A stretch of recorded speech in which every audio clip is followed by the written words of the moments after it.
रामकृष्णं जगद्गुरुं पादपद्मे तयोश्रुत्वा प्रणमामि। रत्नाकरा धौतपदां हिमालयकिरीटिनीं ब्रह्म राजर्षि रत्नाढ्यां वंदे भारत मातरम्।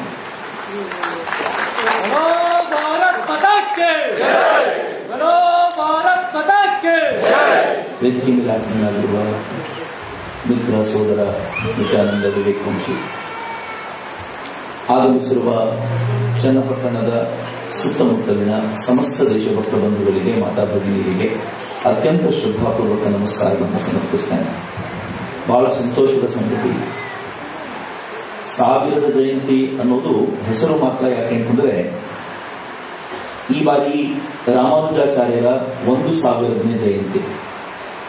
ನಂಗೆ ಗೊತ್ತಿಲ್ಲ, ಬಹುಶಃ ಯುವ ಬ್ರಿಗೇಡ್ ಈ ಒಂದು ಪ್ರಯತ್ನ ಕೈ ಹಾಕಿಲ್ಲ ಅಂತಂದ್ರೆ ಇಲ್ಲಿ ರಾಮಾನುಜರ 1000 ವರ್ಷ ಆಯಿತು ಅವ್ರು ಹುಟ್ಟಿ ಅನ್ನೋದನ್ನ ಯಾರೋ ನೆನಪಿಸ್ಕೊಳ್ತಾನೆ ಇರ್ತಿರ್ಲಿಲ್ಲ. ರಾಮಾನುಜರು ಹುಟ್ಟಿ 1000 ವರ್ಷ ಆಯಿತು, ಅಂಬೇಡ್ಕರ್ ಹುಟ್ಟಿ 1000 ವರ್ಷ ಆಗಲಿಲ್ಲ. ಆದ್ರೆ ಅಂಬೇಡ್ಕರ್ನ ಚಿಂತನೆಗಳು ಸಾವೇ ಇರದ ಚಿಂತನೆಗಳಾಯಿತು.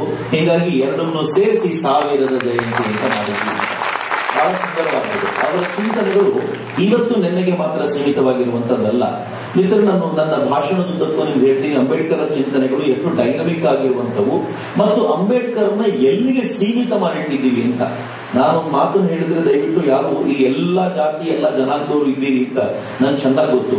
ಯಾರ್ಯಾರು ಈ ಮಹಾಪುರುಷರನ್ನ ಅವರವರ ಜನಾಂಗಕ್ಕೆ ಮಾತ್ರ ಸೀಮಿತಗೊಳಿಸ್ಕೊಂಡಿದ್ದೀರೋ ಅವರನ್ನ ಭಗವಂತ ಎಂದಿಗೂ ಕ್ಷಮಿಸಲಾರ. ಇದನ್ನು ಮಾತ್ರ ನೆನಪಿಟ್ಕೊಳ್ಳಿ, ಬಿಟ್ಕೊಡಿ ಅಂತ. ಯಾವಾಗ ರಾಮಾನುಜಾಚಾರ್ಯರನ್ನ ಬ್ರಾಹ್ಮಣರು ಬಿಟ್ಟುಕೊಡ್ತಾರೋ ಆಗಲೇ ರಾಮಾನುಜಾಚಾರ್ಯರು ಬ್ರಾಹ್ಮಣರು ಕ್ಷಮಿಸೋದು. ಯಾವಾಗ ಅಂಬೇಡ್ಕರ್ ನಮ್ಮ ಆಸ್ತಿ ಅಂತ ತಿಳ್ಕೊಂಡವರು ಬಿಟ್ಟುಕೊಟ್ಟು ಅಂಬೇಡ್ಕರ್ ನಮಗಲ್ಲಪ್ಪ ಜಗತ್ತಿಗೆ ಸೇರಿದವರು ಅಂತ ಬಿಟ್ಟುಕೊಡ್ತಾರೋ ಆಗಲೇ ಅಂಬೇಡ್ಕರ್ ಅವರನ್ನು ಕ್ಷಮಿಸೋದು, ದೇವರು ಕೂಡ ಅವರನ್ನು ಕ್ಷಮಿಸೋದು. ಎಲ್ಲಿವರೆಗೂ ನಾವು ಹಿಡ್ಕೊಂಡು ಕೂತಿರ್ತೀವೋ ಅವರನ್ನ ಉಳಿದೆಲ್ಲ ಜನಾಂಗದವರು ಕೆಟ್ಟ ದೃಷ್ಟಿಯಿಂದ ನೋಡುವಂತ ಪರಿಸ್ಥಿತಿಗೆ ನಿರ್ಮಾಣ ಆಗುತ್ತೆ. ನನ್ಗೆ ಬಹಳ ವಿಚಿತ್ರ ಏನು ಅಂತಂದ್ರೆ, ಈ ಕಾರ್ಯಕ್ರಮವನ್ನ ಕಳೆದ 3-4 ತಿಂಗಳಿಂದ ನಿರಂತರವಾಗಿ ಮಾಡ್ಕೊಂಡು ನಾವು ಓಡಾಡ್ತಿದ್ದೀನಿ. ನಾನು ಹೋಗ್ತಿದ್ದೀನಿ, ನಿತ್ಯ ಓಡಾಡ್ತಿದ್ದಾನೆ ಎಲ್ಲ ಕಡೆಗೆ. ನನಗೆ ಆರಂಭದಲ್ಲಿ ಇವೆರಡನ್ನು ಅನೌನ್ಸ್ ಮಾಡಿದಾಗ ಎಲ್ಲರೂ ಕೇಳಿದ್ರು, ಎಲ್ಲಿ ಸಂಬಂಧ, ನೀವೇನೋ ಪೊಲಿಟಿಕ್ಸ್ ಮಾಡ್ಲಿಕ್ಕೆ ಹೊರಟಿದ್ದೀರಾ ಅಂತ. ನಂಗೆ ಗೊತ್ತು, ಪ್ರತಿಯೊಂದರಲ್ಲೂ ಪೊಲಿಟಿಕ್ಸ್ ನೋಡೋದು ಈ ದೇಶದ ಒಂದು ದೊಡ್ಡ ದೌರ್ಭಾಗ್ಯದ ಸಂಗತಿ. ನೀವೊಂದು ಜಾಥಾ ಮಾಡ್ಕೊಂಡು ಬಂದ್ರೆ ನೆಕ್ಸ್ಟ್ ಎಲೆಕ್ಷನ್ ಕ್ಯಾಂಡಿಡೇಟ್ ಇರ್ಬೇಕು ಅಂತ. ನೀವೊಂದು ಪ್ರೋಗ್ರಾಮ್ ಅಲ್ಲಿ ಎಲ್ಲ ಜಾತಿಯವರ ಬಗ್ಗೆ ಮಾತನಾಡ್ಲಿಕ್ಕೆ ಶುರು ಮಾಡಿದ್ರೆ ಈ ಜಾತಿ ವೋಟ್ ತಗೊಳ್ಳಿಕ್ಕೆ, ಜಾತಿಯನ್ನ ವೋಟ್ ಬ್ಯಾಂಕ್ ಮಾಡ್ಕೊಂಡಿದ್ಯಲ್ಲ ಅದೇ ಸಮಾಜದ ದೊಡ್ಡ ದೌರ್ಭಾಗ್ಯ. ಇತ್ತೀಚೆಗೆ ನನಗೊಬ್ರು ಪ್ರೊಫೆಸರ್ ಮಾತನಾಡ್ತಾ ಕೇಳ್ತಿದ್ರು. ಅವ್ರು ಸುಮ್ಮನೆ ಕೇಳಿದ್ರು, ಚಕ್ರವರ್ತಿ, ಈ ಜಾತಿಯ ಕಾರ್ಯಕ್ರಮಗಳೆಲ್ಲ ನೀವು ಎಷ್ಟೇ ಮಾಡಿದ್ರು ಸಕ್ಸಸ್ಫುಲ್ ಅನ್ಸುತ್ತೆ, ಸಕ್ಸಸ್ಫುಲ್ ಆಗಿರಲ್ಲ ಅಂತ. ಚೆನ್ನಾಗಿದೆ, ಯೋಚನೆ ಮಾಡಿ. ಅವ್ರು ಹೇಳಿರೋ ಮಾತು, ಒಬ್ಬ ಪ್ರೊಫೆಸರ್ ಹೇಳಿದ ಮಾತು. ಅವ್ರು ನನಗೆ ಆಮೇಲೆ ಹೇಳಿದ್ರು, ಅವ್ರು ತುಂಬಾ ಈ ದಲಿತ ಪರ ಚಿಂತನೆಗಳಿಗೋಸ್ಕರ ಪ್ರಖ್ಯಾತರಾದವರು, ಮಂಗಳೂರು ಯೂನಿವರ್ಸಿಟಿ ಅವರು. ವೇದಿಕೆ ಮೇಲೆ ಮಾತಾಡಿದ ನಂತರ ನನ್ನ ಜೊತೆ ಕೂತ್ಕೊಂಡು ಮಾತಾಡ್ತಾ ಹೇಳಿದ್ರು, ನೀವು ಎಂಥದ್ದೇ ಕಾರ್ಯಕ್ರಮ ಮಾಡಿ 100% ಸಕ್ಸಸ್ಫುಲ್ ಆಗುತ್ತೆ ಮತ್ತು ನೀವು ಮಾಡ್ತಿರೋ ಪ್ರಯತ್ನಕ್ಕೆ ನನ್ನ ಬೆಂಬಲ ಇದೆ, ಆದ್ರೆ ಇದು ಬಹಳ ಬೇಗ ಅನ್ಸಕ್ಸಸ್ಫುಲ್ ಆಗುತ್ತೆ ಅಂತ. ನಾನು ಕೇಳಿದೆ, ಹೆಂಗೆ ಸರ್? ಅವ್ರು ಕೇಳಿದ್ರು, ಜಾತಿ ಯಾವಾಗ ನೆನಪಾಗುತ್ತೆ ಅಂತ ಒಂದ್ ಸ್ವಲ್ಪ ಯೋಚನೆ ಮಾಡಿ. ನಾನು ಸುಮ್ಮನೆ ಯೋಚನೆ ಮಾಡಿದೆ, ಯಾವಾಗ ನೆನಪಾಗುತ್ತೆ ನಮ್ ಜಾತಿ? ಯಾವಾಗ ನೆನಪಾಗುತ್ತೆ ಗೊತ್ತೇನು? ಬಸ್ ನಲ್ಲಿ ಹತ್ಬೇಕಾದ್ರೆ ಜಾತಿ ನೆನಪಾಗಿಲ್ಲ, ರೈಲ್ವೆ ಹತ್ಕೊಂಡು ಎಲ್ಗೋ ಹೋಗ್ಬೇಕಾದ್ರೆ ನೆನಪಾಗ್ಲಿಲ್ಲ, ಫಿಲ್ಮ್ ಥಿಯೇಟರ್ ಯಾರು ಜಾತಿ ನೋಡ್ಕೊಂಡು ಪಕ್ಕದ ಟಿಕೆಟ್ ತಗೊಳ್ಳಿಲ್ಲ. ನಾವೀಗ ಎಲ್ಲರೂ ನಾರ್ಮಲ್ ಆಗಿದ್ದೀವಿ. ಜಾತಿ ಯಾವಾಗ ನೆನಪಾಗುತ್ತೆ ಗೊತ್ತಿಲ್ಲ. 6-7 ತಿಂಗಳ ನಂತರ ಎಲೆಕ್ಷನ್ ಬರುತ್ತಲ್ಲ, ಎಲೆಕ್ಷನ್ ಬಂದ ತಕ್ಷಣ ಕ್ಯಾಂಡಿಡೇಟ್ ನಮ್ ಜಾತಿ ಹೌದೋ ಇಲ್ವೋ ಅಂತ ತಕ್ಷಣ ನೆನಪಾಗ್ಬಿಡುತ್ತೆ ನಮ್ಗೆ. ಅಲ್ಲಿವರೆಗೂ ಪ್ರಾಬ್ಲಮ್ ಇರಲಿಲ್ಲ ನಮ್ಗೆ. ಎಲೆಕ್ಷನ್ ಬಂದ ತಕ್ಷಣ ಕ್ಯಾಂಡಿಡೇಟ್ ನಮ್ಮವನು ಹೌದೋ ಅಲ್ವೋ ಅಂತ ಶುರುವಾಗುತ್ತಲ್ಲ, ಜಾತಿಯ ಬೀಜ ಮೊದಲು ವ್ಯಾಪಕವಾಗಿ ಬಿತ್ತೋದೇ ಅಲ್ಲಿ ನಮಗೆ. ನರೇಂದ್ರ ಮೋದಿ ಅವರು ಗುಜರಾತಿನ ಮುಖ್ಯಮಂತ್ರಿ ಆಗಿದ್ದಾಗ ನಾನು ಗಂಭೀರವಾದ ಮಾತನ್ನು ಹೇಳ್ತೀನಿ, ದಯಮಾಡಿ ಮನಸ್ಸಲ್ಲಿ ಇಟ್ಕೊಳ್ಳಿ. ಅದ್ರ ಬಗ್ಗೆ ಯಾವಾಗಾದ್ರೂ ಸಾಧ್ಯ ಆದ್ರೆ ಚರ್ಚೆ ಮಾಡೋಣ. ಇಲ್ಲಿ ಎಲ್ಲರೂ ನಾವು ಸೇರಿರೋದ್ರಿಂದ ಇದನ್ನ ನಾವು ಮನಸ್ಸಿನಲ್ಲಿ ಇಟ್ಕೊಳ್ಳೇಬೇಕು, ಸಮಾಜದಲ್ಲಿ ಸ್ಪ್ರೆಡ್ ಮಾಡೋ ಪ್ರಯತ್ನ ಮಾಡಬೇಕು. ನರೇಂದ್ರ ಮೋದಿ ಅವರು ಸಿಎಂ ಆಗಿದ್ದಾಗ ಬೆಂಗಳೂರಿಗೆ ಬಂದಿದ್ರು. ಸುತ್ತೂರಿನಲ್ಲಿ ಒಂದು ಕಾರ್ಯಕ್ರಮ ಇತ್ತು. ಕಾರ್ಯಕ್ರಮ ಯಾರಿಗೆ ಅಂದ್ರೆ ಅವತ್ತಿನ ಇಲ್ಲಿನ ಗವರ್ಮೆಂಟ್, ಭಾಜಪದ ಗವರ್ಮೆಂಟ್ ನ ಮಂತ್ರಿಗಳಿಗೆ, ಶಾಸಕರಿಗೆ, ಅವರೆಲ್ಲರನ್ನೂ ಸೇರಿಸಿಕೊಂಡು ಕಾರ್ಯಕ್ರಮ. ನರೇಂದ್ರ ಮೋದಿ ಅವರು ಆಗಿನ್ನು ಸಿಎಂ ಮಾತನಾಡ್ತಾ ನರೇಂದ್ರ ಮೋದಿ ಅವರ ಭಾಷಣ ಮುಗಿದ ನಂತರ ಕ್ವಶನ್ ಆನ್ಸರ್ ಸೆಷನ್.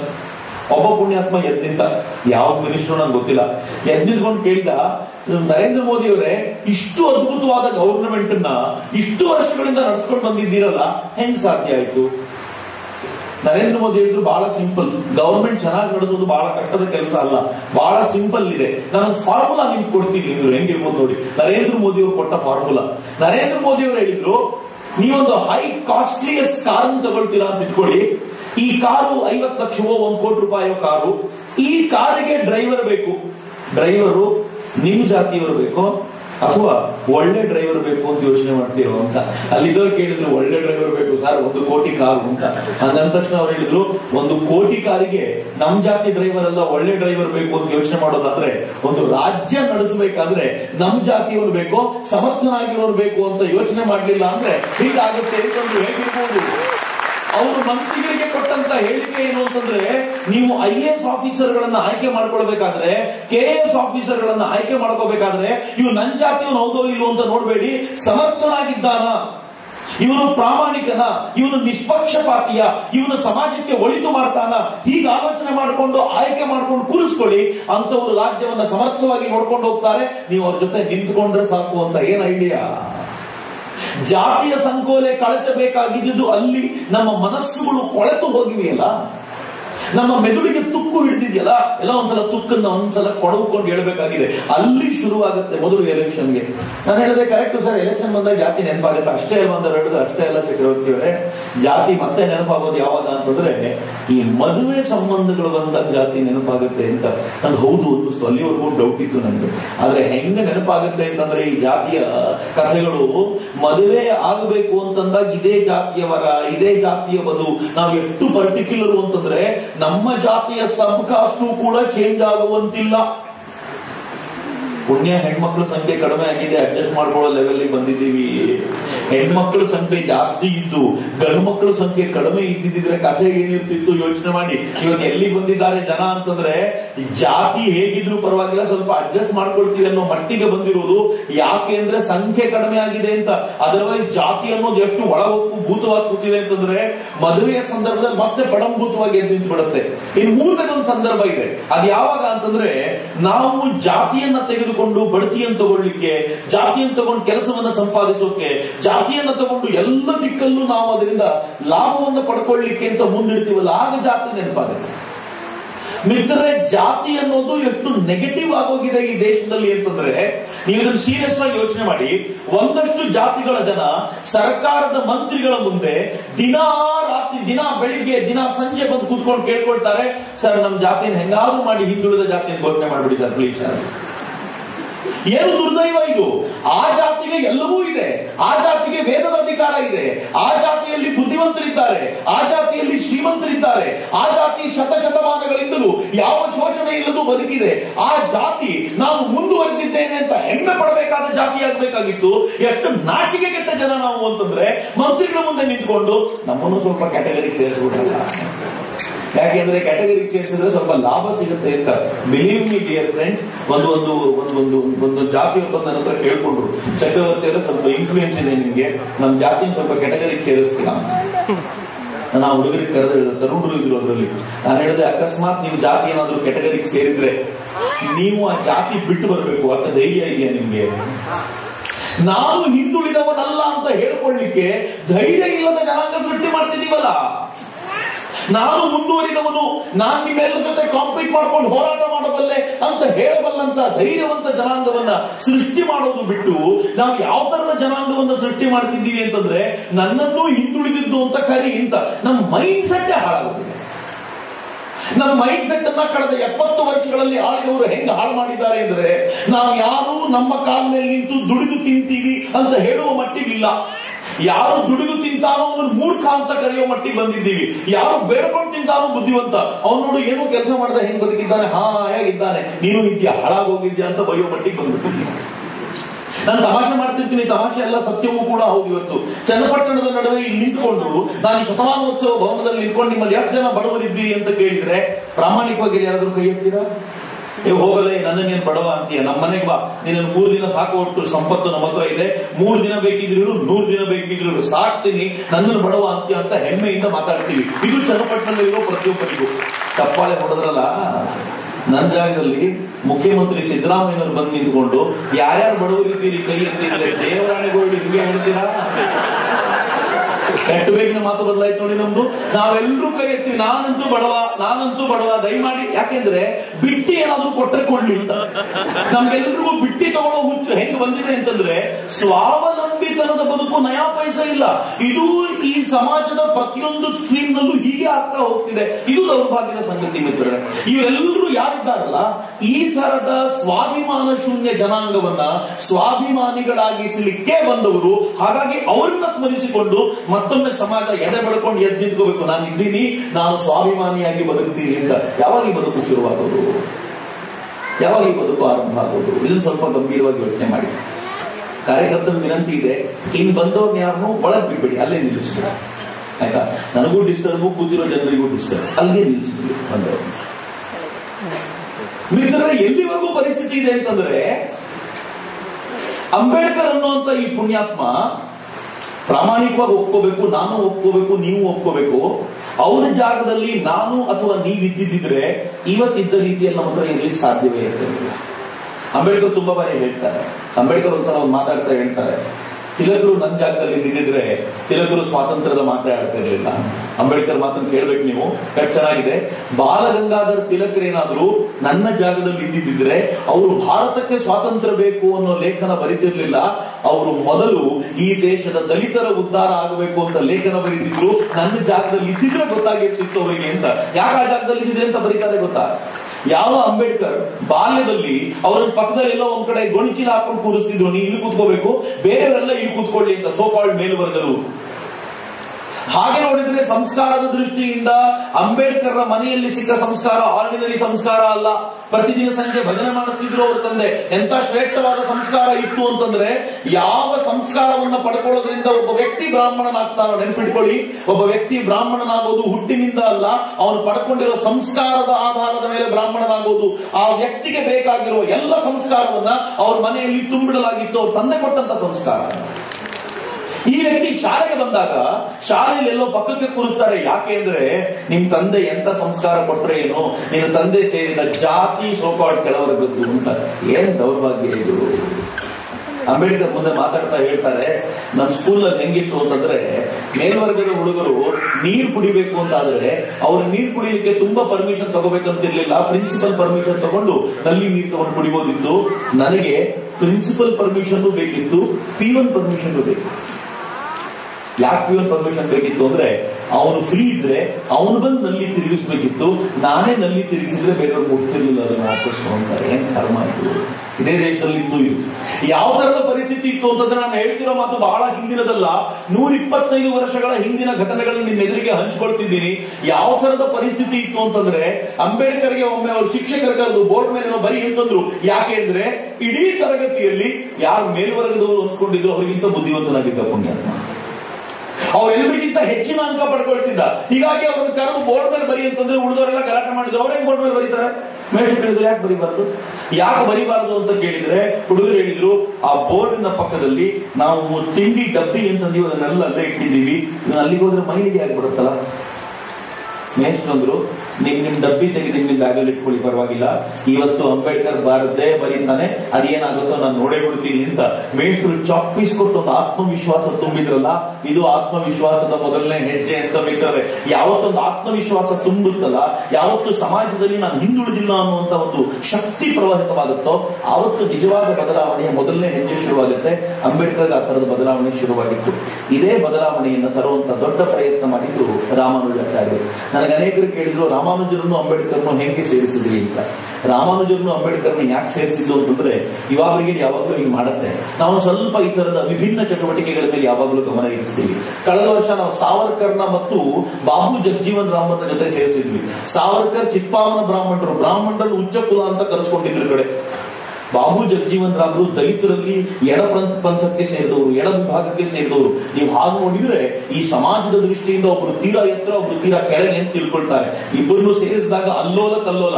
ಅನೇಕರಂದ್ರು ಏನೋ ಗಿಮಿಕ್ ಮಾಡ್ತಿದ್ದೀರಿ, ಗಿಮಿಕ್ ಏನೂ ಇಲ್ಲ. ಯಾಕೆ ಎಲ್ಲರೂ ಇಬ್ಬರನ್ನು ಸೇರಿಸಿದ್ವಿ ಅಂದ್ರೆ, ರಾಮಾನುಜರ ಜಯಂತಿ ಅಂತ ಮಾಡಿದ್ರೆ ಒಂದೇ ವರ್ಗದ ಜನ ಬರ್ತಾರೆ. ಅಂಬೇಡ್ಕರ್ ಜಯಂತಿ ಅಂತ ಮಾಡಿದ್ರೆ ಮತ್ತೊಂದು ವರ್ಗ ಜನರು ಬರ್ತಾರೆ. ಇಬ್ರು ಸೇರ್ಕೊಳ್ಳೋ ಕಾರ್ಯಕ್ರಮ ಅಂದ್ರೆ ಇಬ್ಬರನ್ನು ಸೇರಿಸಬೇಕು. ಯಾರು ಅಂಬೇಡ್ಕರ್ ಸಂಕುಲ ನಮ್ದು ಅಂತ ಹೇಳ್ಕೊಳ್ತಾರೋ ಅವರಿಗೆ ರಾಮಾನುಜರ ಅರ್ಥ ಆಗಬೇಕು. ಯಾರು ನಮ್ದು ರಾಮಾನುಜರ ಸಂಕುಲ ಅಂತ ಹೇಳ್ಕೊಳ್ತಾರೋ ಅವರಿಗೆ ಅಂಬೇಡ್ಕರ್ ಅರ್ಥ ಆಗಬೇಕು. ಆವಾಗಲೇ ಸಾಮರಸ್ಯ ನಿರ್ಮಾಣ ಆಗೋದು. ಅಂಬೇಡ್ಕರ್ ಸಂಕುಲಕ್ಕೆ ಅಂಬೇಡ್ಕರ್ ಅರ್ಥ ಆಗೋದ್ರಿಂದ ಅಲ್ಲಿ ಸಾಮಾಜಿಕ ಸಾಮರಸ್ಯ ಅಲ್ಲ, ಇದು ನಿಜವಾದ ಸಾಮಾಜಿಕ ಸಾಮರಸ್ಯ ನಿರ್ಮಾಣ ಆಗುತ್ತೆ ಅನ್ನೋ ಕಾರಣಕ್ಕೆ ಈ ತರದೊಂದು ಪ್ರಯೋಗ ಶುರು ಮಾಡಿದ್ವಿ. ಮಿತ್ರ, ಎರಡನೇದೊಂದು ಸಂಗತಿ ಇದೆಯಲ್ಲ, 1000 ವರ್ಷದ ಹಿಂದೆ ಈ ದೇಶದಲ್ಲಿ ಬದುಕಿದ್ದ ಒಬ್ಬ ಪುಣ್ಯಾತ್ಮರನ್ನ ಸ್ಮರಿಸಿಕೊಳ್ಳುವುದು. ನಾವು ಈ ಕಾರ್ಯಕ್ರಮವನ್ನು ಶುರು ಮಾಡಿ ಒಂದು 5-6 ಕಾರ್ಯಕ್ರಮ ಆಗಿದ್ದಿರಬಹುದಷ್ಟೇ, ಗೊತ್ತಿಲ್ಲ ನಮ್ಗೆ ಎಷ್ಟು ಸಂತೋಷ ಅಂದ್ರೆ ಪ್ರತಿ ಬಾರಿ ಈ ದೇಶದ ಪ್ರಧಾನಮಂತ್ರಿ ನರೇಂದ್ರ ಮೋದಿ ಅವರು ತಮ್ಮ ಮನ್ ಕಿ ಬಾತ್ ನಲ್ಲಿ ಹೇಳಿದ್ರು, ರಾಮಾನುಜಾಚಾರ್ಯರ 1000ನೇ ಜಯಂತಿ. ಅವ್ರು ಹೇಳಿದ್ ಮಾತು ನನ್ಗೆ ಬಹಳ ಇಷ್ಟ ಆಯ್ತು. ಆ ದೃಷ್ಟಿಯಿಂದ ರಾಮಾನುಜರ ಜಯಂತಿ ನೀವು ಆಲೋಚನೆ ಮಾಡಿ. ಅವ್ರು ಹೇಳ್ತಾರೆ, ರಾಮಾನುಜರ 1000ನೇ ಜಯಂತಿ ಈ ದೇಶದ ವೈಶಿಷ್ಟ್ಯ ಏನು ಅಂತಂದ್ರೆ 1000 ವರ್ಷದ ಹಳೆಯ ಘಟನೆಗಳನ್ನು ಕೂಡ ನೆನ್ನೆ ನಡೆದಂತೆ ನೆನಪಿಸಿಕೊಳ್ಳುವಂತ ವಾತಾವರಣ ಇವತ್ತಿಗೂ ಭಾರತದಲ್ಲಿ ಇದೆಯಲ್ಲ. ರಾಮಾನುಜರ ಜಯಂತಿ ಈ ದೃಷ್ಟಿಯಿಂದ ಮಹತ್ವವಾದ್ದು ಅಂತ. ಮಿತ್ರ, ನಾನು ಓದಿದ್ದೀನಿ, ಯುರೋಪ್ ನಲ್ಲಿ ಶೇಕ್ಸ್ಪಿಯರ್ ನ ನೆನಪಿಸಿಕೊಳ್ತಾರೆ. 300-400 ವರ್ಷದ ಹಿಂದೆ ಇದ್ದ ಶೇಕ್ಸ್ಪಿಯರ್ ನ ನೆನಪಿಸಿಕೊಳ್ಳುವಾಗ ಏನ್ ಮಾಡ್ತಾರೆ ಗೊತ್ತಾ? ಶೇಕ್ಸ್ಪಿಯರ್ ಇದ್ದ ಹಳ್ಳಿಯನ್ನ ಅವನು ಬರ್ತ್ಡೇ ದಿನ ಅವನು ಇದ್ದಾಗ ಯಾವ ತರ ಇತ್ತು ಅದೇ ತರ ಸಿಂಗಾರ ಮಾಡ್ತಾರೆ. ಶೇಕ್ಸ್ಪಿಯರ್ ಇದ್ದ ಹಳ್ಳಿಯನ್ನ ಅವತ್ತಿನ ದಿನ ಊರಿಗೆ ಹೋಗೋರೆಲ್ಲ ಅವತ್ತಿನ ಕಾಲದ ಬಟ್ಟೆ ಹಾಕೊಂಡು ಹೋಗ್ತಾರೆ. ಒಟ್ಟಲ್ಲಿ ಆ ಕಾಲವನ್ನ ವಾಪಸ್ ತರಬೇಕು ಅಂತ ಅಂದ್ರೆ ಮರೆತೋಗ್ಬಿಡ್ಬಾರ್ದು ಅಂತ. ಆದ್ರೆ ಮಜಾ ಏನ್ ಗೊತ್ತಾ? ರಾಮಾನುಜರು ಹುಟ್ಟಿ 1000 ವರ್ಷ ಆಯ್ತು, ಮರೆತು ಹೋಗಿದ್ದ ದಿನ ಬರಲೇ ಇಲ್ಲ ಇದುವರೆಗೂ. ಯಾವತ್ ಮರ್ತಿದೆ ಈ ಸಮಾಜ ಹೇಳಿ? ಅಂಬೇಡ್ಕರ್ ಹುಟ್ಟಿ 125 ವರ್ಷ ಆಯ್ತು, 125 ವರ್ಷದ ಹಿಂದೆ ಹುಟ್ಟಿದ ಅಂಬೇಡ್ಕರ್ನ ಮರೆಯುವಂತ ಸ್ಥಿತಿ ಯಾವತ್ತಾದ್ರೂ ಈ ದೇಶಕ್ಕೆ ಬಂದಿತ್ತ? ನೆನಪಿಸಿಕೊಳ್ಳೋ ಪ್ರಮೇಯವೇ ಬೇರೆ, ಮರ್ತೇ ಇಲ್ಲ ಅಂದ್ಮೇಲೆ ನೆನಪಿಸಿಕೊಳ್ಳೋದು ಎಲ್ಲಿಂದ ಅನ್ನೋದು ಅಪರೂಪದ ಸಂಗತಿ. ಅದು ಭಾರತದ ಶಕ್ತಿ, ಭಾರತದ ಆತ್ಮವಾಗಿ ನಿಂತುಕೊಳ್ತು ಅಂತ. ಯಾಕೆ ರಾಮಾನುಜರು ನೆನಪಿಸ್ಕೊತೀವಿ ಗೊತ್ತೇನು?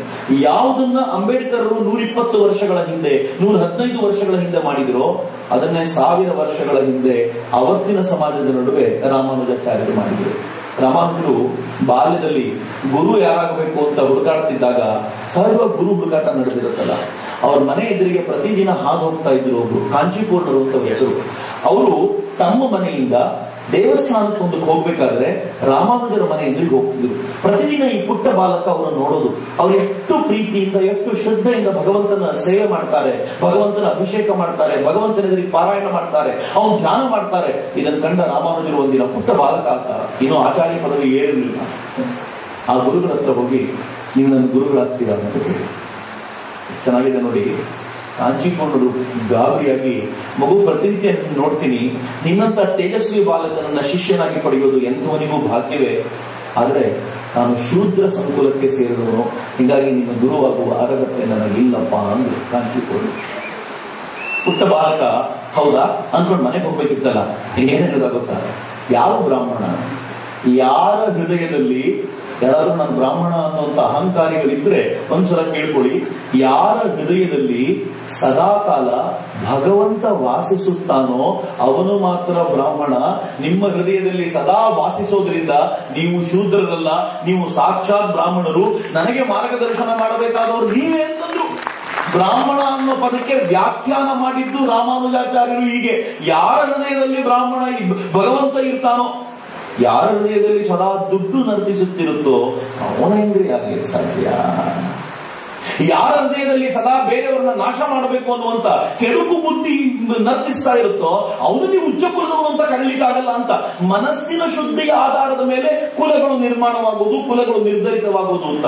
ನೀವು ಮಾಡುವ ಕರ್ಮದ ಆಧಾರದ ಮೇಲೆ ಕುಲಗಳು ಮತ್ತು ಗೋತ್ರಗಳು ನಿರ್ಮಾಣವಾಗುವುದು ಅಂತ ಎಷ್ಟು ಸುಂದರವಾಗಿ ಏನು ವರ್ಣಗಳ ಕುರಿತಂತೆ ಕೃಷ್ಣ ಹೇಳಿದ್ದು ಅಕ್ಷರಶಃ ಬಾಲಕ ರಾಮಾನುಜರು ಹೇಳಿದರು. ಆದ್ರೆ ಅವರು ಒಪ್ಕೊಳ್ಳಿಲ್ಲ, ಆಗಲ್ಲ ನಾನು. ಅದಕ್ಕೆ ಏನ್ ಮಾಡಿದ್ರು ಗೊತ್ತಾ ರಾಮಾನುಜರು? ಒಂದ್ ಹೆಜ್ಜೆ ಮುಂದೆ ಹೋಗಿ ಒಂದಿನ ಅವರನ್ನ ಮನೆ ಊಟಕ್ಕೆ ಕರೆದ್ರು. ಊಟಕ್ಕೆ ಯಾಕೆ ಕರೆದ್ರು ಅಂದ್ರೆ, ನಮ್ಮದೊಂದು ಪರಂಪರೆ ಇದೆ, ಯಾರಾದ್ರೂ ಎಲೆಯಲ್ಲಿ ಊಟ ಮಾಡಿದ ನಂತರ ಅವರ ಎಂಜಲನ್ನ ತಿಂದ್ರೆ ಅವರ ಶಕ್ತಿ ಟ್ರಾನ್ಸ್ಫರ್ ಆಗುತ್ತೆ. ಗುರುಗಳಾಗಿ ಸ್ವೀಕಾರ, ಯಾರು ಗುರು ಅಂತ ನೀವು ಸ್ವೀಕಾರ ಮಾಡ್ತೀಯೋ ಅವರ ಎಂಜಲನ್ನ ತಿಂದ್ರೆ ಶಿಷ್ಯತ್ವ ಸ್ವೀಕಾರ ಸಂಪೂರ್ಣ ಆಗತ್ತೆ ಅಂತ. ಈ ಕಾರಣಕ್ಕೋಸ್ಕರ ಏನ್ ಮಾಡಿದ್ರು, ಮನೆ ಊಟಕ್ಕೆ ಬನ್ನಿ ಅಂತ ಕರೆದ್ರು. ಕಾಂಚೀಪುರ್ಣರು ಒಪ್ಕೊಂಡ್ರು. ಡೌಟ್ ಬಂತು ಅವ್ರಿಗೆ, ಹಿಂಗೇನೋ ಮಾಡ್ತಾ ನೀವು ಅಂತ. ಕೂಡಲೇ ಕಾಂಚೀಪುರ್ಣರು ಏನ್ ಮಾಡಿದ್ರು ಗೊತ್ತಾ? ಮನೆಗೆ ಇವ್ರು ಬರೋಕ್ಕಿಂತ ಮುಂಚೆ, ರಾಮಾನುಜರು ಬರೋಕ್ಕಿಂತ ಮುಂಚೆ ತಾನೇ ಹೋದ್ರು. ರಾಮಾನುಜರ ಹೆಂಡತಿಗೆ ತಾನು ಸ್ವಲ್ಪ ಬ್ರಾಹ್ಮಣ ಹೆಣ್ಮಗಳು ಒಂದು ಸ್ವಲ್ಪ ಅಹಂಕಾರ ಇತ್ತು. ಹಿಂಗಾಗಿ ರಾಮಾನುಜರ ಹೆಂಡತಿಗೆ ಹೇಳಿದ್ರು, ನೋಡಮ್ಮ ನಿಮ್ಮ ಯಜಮಾನರು ಊಟಕ್ಕೆ ಕರೆದಿದ್ರು, ನನ್ ಸ್ವಲ್ಪ ಅರ್ಜೆಂಟ್ ಇದೆ, ನೀನ್ ಅಡಿಗೆ ಮಾಡಿ ಬಡಿಸ್ತೀಯ ಅಂತ.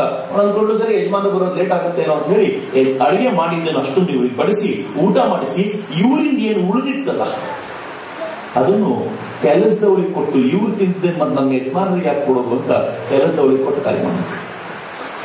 ರಾಮಾನುಜರು ಪಾಪ ಮನೆಗೆ ಬಂದ್ರು, ಇವತ್ತು ಕಂಚಿಪುರರು ಮನೆಗೆ ಊಟಕ್ಕೆ ಬರ್ತಾರೆ, ಚೆನ್ನಾಗಿ ಅಡಿಗೆ ಮಾಡಬೇಕು ಅಂತ ಹೆಂಡತಿಗೆ ಹೇಳ್ಬೇಕು ಅಂತಂದ್ರೆ ಹೆಂಡತಿ ಹೇಳಿದ್ರು ಎಲ್ಲ ಅಡಿಗೆ ಮಾಡೋದು, ಮಾಡಿದೆಲ್ಲ ತಿಂದು ಹೋದ್ರು. ಅವ್ರು ಹೋಗಿ ಕಳಿಸ್ಕೊಟ್ಟಿದ್ದಾಯ್ತು ಅಂತ ಇವ್ರಿಗೆ ಕಣ್ಣಲ್ಲಿ ನೀರು ಬಂದ್ಬಿಡ್ತು.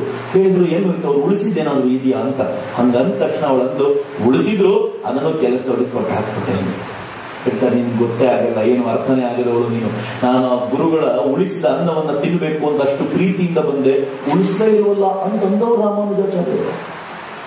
ಮುಂದೆ ಅವರು ಶ್ರೀರಂಗದಲ್ಲಿ ಮಂತ್ರ ದೀಕ್ಷೆಯನ್ನು ಪಡ್ಕೊಂಡು ಗುರುಗಳ ಸೇವೆ ಮಾಡ್ತಿರ್ಬೇಕಾದ್ರೆ ಒಬ್ಬ ಗುರುಗಳು ಗೋಷ್ಠಿ ಪೂರ್ಣರು, ಆ ಗೋಷ್ಠಿ ಪೂರ್ಣರು ಇವರನ್ನ ಕರೆದು ಇವರ ಸೇವೆಗೆ ಮೆಚ್ಚಿ ಅನೇಕ ದಿನಗಳ ನಂತರ ಇವರಿಗೆ ಕರೆದು ಹೇಳ್ತಾರೆ, ನಿನ್ನ ಸೇವೆಗೆ ಮೆಚ್ಚಿದ್ದೀನಿ, ನಾನು ನಿಮ್ಗೊಂದು ಮಂತ್ರವನ್ನ ಕೊಡ್ತೀನಿ, ಈ ಮಂತ್ರದ ಜಪ ಯಾರು ಮಾಡ್ತಾರೋ ಅವರು ಸ್ವರ್ಗಕ್ಕೆ ನೇರವಾಗಿ ಹೋಗ್ತಾರೆ, ಯಾವ ತೊಂದರೆಯೂ ಯಾವ ಅಡೆತಡೆಯೂ ಇಲ್ಲ, ಅಂತ ಮಂತ್ರ ನೀನು ಕೊಡ್ತೀನಿ ಅಂತ ಗೌಪ್ಯವಾಗಿ ಆ ಮಂತ್ರ ಬೋಧಿಸಿದ್ರು. ಆ ತಾತ್ವಿಕ ಮಂತ್ರ ಕೊಟ್ಟು ಆ ಮಂತ್ರದ ಬೋಧನೆ ಆದ ನಂತರ ಇವ್ರು ಕೇಳಿದ್ರು, ಗುರುಗಳು ಹೇಳಿದ್ರು, ನೋಡು ಈ ಮಂತ್ರ ನಾನ್ ನಿನಗೆ ಕೊಟ್ಟಿದ್ದೀನಿ, ನೀನ್ ಮತ್ ಯಾರಿಗೂ ಹೇಳ್ಕೊಡಬಾರದು, ನೆನಪಿರ್ಲಿ, ಇದು ಗುರುವಿನ ಆಜ್ಞೆ ಎಂದ್ರು.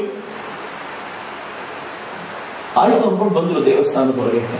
ಆ ಗೋಪುರದ ಹತ್ರ ಬರ್ತಿರ್ಬೇಕಾದ್ರೆ ಅನ್ನಿಸ್ತು, ಈ ಮಂತ್ರ ಯಾರು ಹೇಳ್ತಾರೋ ಅವ್ರು ಸ್ವರ್ಗಕ್ಕೆ ಹೋಗ್ತಾರೆ ಅಂತ ಗುರುಗಳು ಹೇಳಿದ್ದಾರೆ.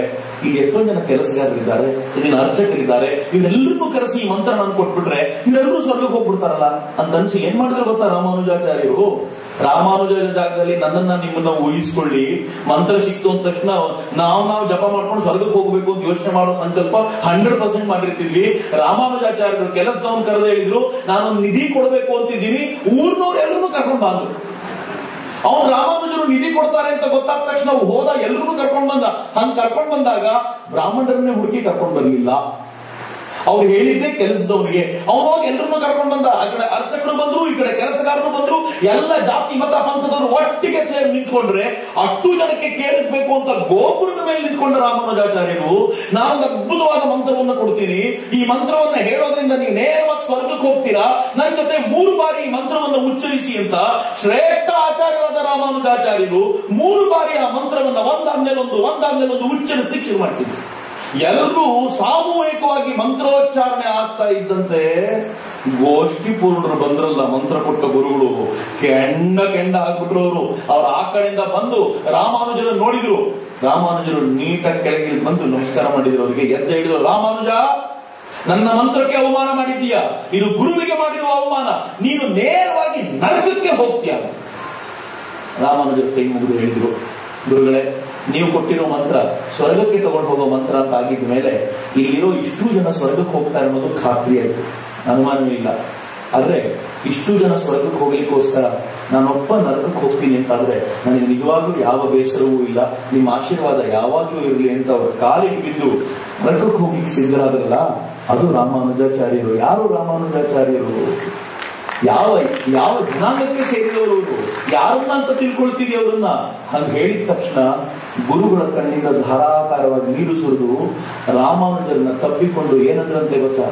ರಾಮಾನುಜ, ನನ್ನ ಕಣ್ಣನ್ನ ನೀನು ತೆರೆಸಿಬಿಟ್ಟಿಯಪ್ಪ, ನನ್ನನ್ನು ಕ್ಷಮಿಸ್ಬಿಡು ಅಂತ ಹೇಳಿ ಗುರುಗಳು ಅವರಿಗೆ ಆಶೀರ್ವಾದ ಮಾಡಿ ತೆರಳಿದ್ರಂತೆ. ಇದು ರಾಮಾನುಜರು ರಾಮಾನುಜರು ಕಟ್ಟಿಕೊಟ್ಟ ಕಲ್ಪನೆ.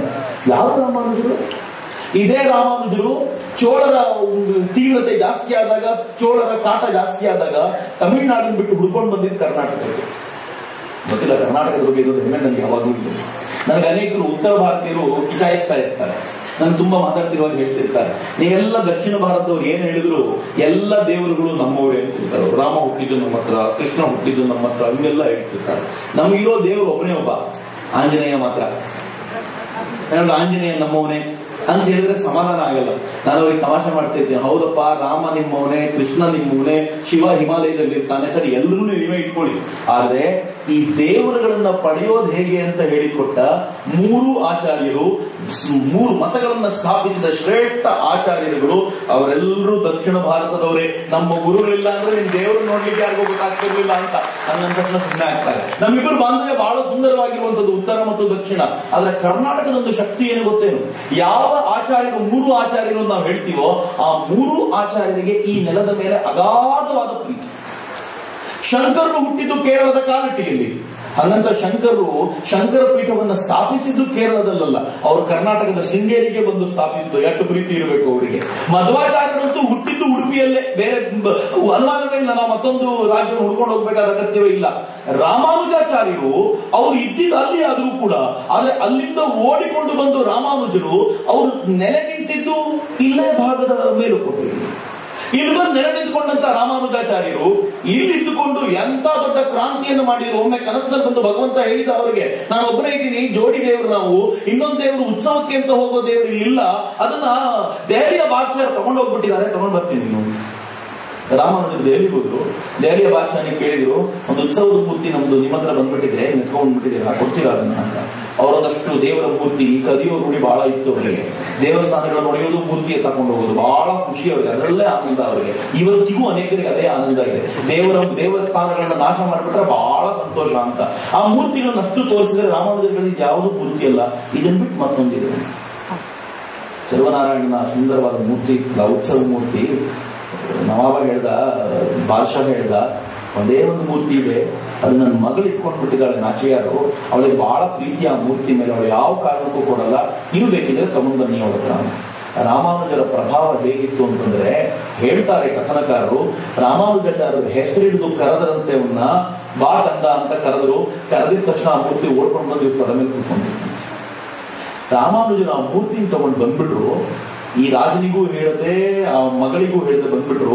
ಆ ಮಗಳು ಕಣ್ಣೀರಿಟ್ಲು, ನನ್ನ ಮೂರ್ತಿ ಎಲ್ಲಿ ಹೋಯ್ತು ಅಂತ. ಅವಳು, ನಾನು ಅರಮನೆಯಲ್ಲಿ ಇರಲು ನನ್ನ ಮೂರ್ತಿ ಬೇಕೇ ಬೇಕು ಅಂತ ಅವಳು ಇವರಿಂದ ಓಡಬಂದು, ತನ್ನ ಮಗಳು ಓಡೋಗ್ಬಿಟ್ಲಲ್ಲ, ಆ ಮೂರ್ತಿನ ತಗೊಂಡ್ ಬಂದ್ಕೊಟ್ರೆ ಇಲ್ಲಿ ಇರ್ತಾಳೆ ಅಂತ ಸೈನ್ಯ ಓಡಬಂತು ಅದರಿಂದ. ಈಗ ರಾಮಾನುಜರಿಗೆ ಆ ಮೂರ್ತಿಯನ್ನ ತಂದು ಇಲ್ಲಿ ಸ್ಥಾಪಿಸಲಿಕ್ಕೆ ಅನುವು ಮಾಡಿಕೊಟ್ಟವ್ರು ಯಾರು ಗೊತ್ತಾ? ದಾರಿಯಲ್ಲಿ ಸಿಕ್ಕ ದಲಿತರು ಆ ಮೂರ್ತಿಯನ್ನ ತಗೊಂಡ್ ಬರ್ಲಿಕ್ಕೆ ನಾವು ಸಹಕಾರ ಮಾಡ್ತೀವಿ ಅಂತ ತಗೊಂಡ್ ಬಂದ್ರು. ಆ ಮೂರ್ತಿಯನ್ನು ಪ್ರತಿಷ್ಠಾಪನೆ ಮಾಡ್ಲಿಕ್ಕೆ ಅವಕಾಶ ಮಾಡಿಕೊಟ್ರು. ಅದಕ್ಕೆ ರಾಮಾನುಜರು ಹೇಳಿದ್ರು, ಯಾರು ಏನೇ ಹೇಳಿ ಈ ಮಂದಿರದಲ್ಲಿ ದಲಿತರಿಗೂ ಪ್ರವೇಶ ಕೊಡಬೇಕು ಅಂತ ಸ್ಪಷ್ಟ ನಿರ್ದೇಶನವನ್ನ ರಾಮಾನುಜರು 1000 ವರ್ಷಗಳ ಹಿಂದೆ ಕೊಡ್ತಾರಲ್ಲ, ಇದು ರಾಮಾನುಜರ ಸಾಮರ್ಥ್ಯ ಅಂತ ಬಿಟ್ಟರೆ. ರಾಮಾನುಜರು ಮಾಡಿದಷ್ಟು ಸಾಮಾಜಿಕ ಚಟುವಟಿಕೆಗಳನ್ನ ಬಹುಶಃ ಆಚಾರ್ಯ ತ್ರಯರಲ್ಲಿ ಉಳಿದಿಬ್ರು ಮಾಡಿರ್ಲಿಕ್ಕಿಲ್ಲ.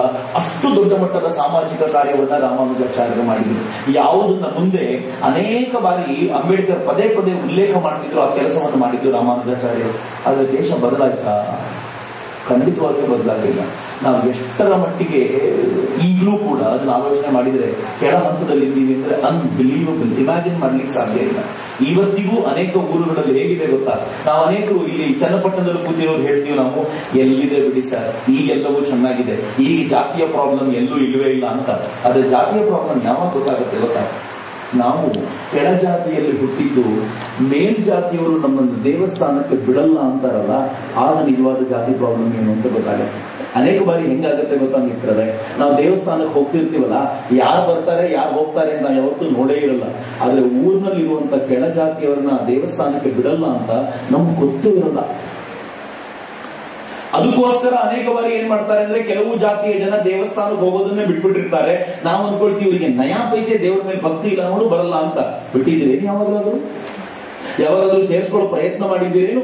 12ನೇ ಶತಮಾನದಲ್ಲಿ ಬಸವಣ್ಣವರು ಓಡಾಡ್ತಿದ್ದ ಕಾಲಕ್ಕೆ ಸಂಬೋಳಿ ನಾಗಯ್ಯ ಇದ್ನಲ್ಲ, ಆ ಸಂಬೋಳಿ ನಾಗಯ್ಯ ತಾನು ರಸ್ತೆಯಲ್ಲಿ ನಡ್ಕೊಂಡ್ ಬರ್ಬೇಕಾದ್ರೆ ಸಂಬೋಳಿ ಸಂಬೋಳಿ ಅಂತ ಜೋರಾಗಿ ಕೂತ್ಕೊಂಡ್ ಬರ್ಬೇಕಿತ್ತು. ಅದಕ್ಕೆ ಸಂಬೋಳಿ ಅಂತ ಅವನ ಹೆಸರು ಜೊತೆ ಸೇರ್ಕೊಂಡಿದ್ದೆ. ಯಾಕೆ ಕೂತ್ಕೊಂಡ್ ಬರ್ಬೇಕಿತ್ತು ಅಂತ ಗೊತ್ತಾ?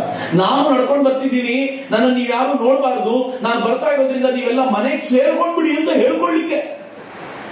ಅವನು ತಾನು ನಡ್ಕೊಂಡ್ ಬರ್ಬೇಕಾದ್ರೆ ತನ್ನ ಸೊಂಟಕ್ಕೆ ಒಂದು ಪೊರಕೆಯನ್ನ ಕಟ್ಕೊಂಡು ತಾನು ನಡ್ಕೊಂಡ್ ಬಂದಿರೋ ಹಾದಿಯನ್ನ ಒರೆಸ್ಕೊಂಡ್ ಬರ್ಬೇಕಿತ್ತು, ಗುಡಿಸ್ಕೊಂಡ್ ಬರ್ಬೇಕಿತ್ತು. ಇವನು ನಡೆದಿರುವಂತ ಹೆಜ್ಜೆಯ ಗುರುತು ಕೂಡ ಅಲ್ಲಿರಬಾರ್ದು ಅಂತ. ಇವತ್ತಿಗೂ ಕೂಡ ಉತ್ತರ ಕರ್ನಾಟಕಕ್ಕೆ ಹೋಗಿ ಬನ್ನಿ, ಮೊನ್ನೆ ತಾನೇ ಒಂದು ಪತ್ರಿಕೆಯಲ್ಲಿ ಸುದ್ದಿ ಬಂತು, ಗದಗನ ಹತ್ತಿರ ಒಂದು ಹಳ್ಳಿ, ಒಬ್ಬ ದಲಿತನ ಮದುವೆ ಅನ್ನೋ ಕಾರಣಕ್ಕೋಸ್ಕರ ಇಡೀ ಊರಿನಲ್ಲಿ ಎಲ್ಲ ಹೋಟೆಲ್ಗಳು ಎಲ್ಲ ಮನೆಯನ್ನು ಬಂದ್ ಮಾಡಿ ಊರು ಖಾಲಿ ಮಾಡಿದ್ರು. ಯಾಕೆ ಖಾಲಿ ಮಾಡಿದ್ರು ಗೊತ್ತಾ? ಅವನ ಮನೆಗೆ ಅವನದೇ ಜಾತಿಯ ಜನ ತುಂಬಾ ಬರ್ತಾರೆ. ಇಡೀ ಊರಲ್ಲಿ ಒಂದೇ ಜಾತಿಯನ್ನ ತುಂಬ್ಕೊಂಡ್ಬಿಟ್ರೆ ನಾವು ಹೋಟ್ಲಿಗೆ ಬಂದ್ಬಿಟ್ರೆ ನಾವೇನ್ ಮಾಡೋದು? ಯಾವ ಕಾಲದಲ್ಲಿ ಇದ್ದೀವಿ? ಇವತ್ತಿನ ಭಾರತ ಹೆಂಗಿದೆ ಗೊತ್ತೇನು? ನಾವು ಮಂಗಳದ ಅಂಗಳಕ್ಕೆ ವ್ಯೋಮನೌಕೆಯನ್ನು ಕಳಿಸುವ ಸಾಮರ್ಥ್ಯ ಹೊಂದಿದ್ದೀವಿ.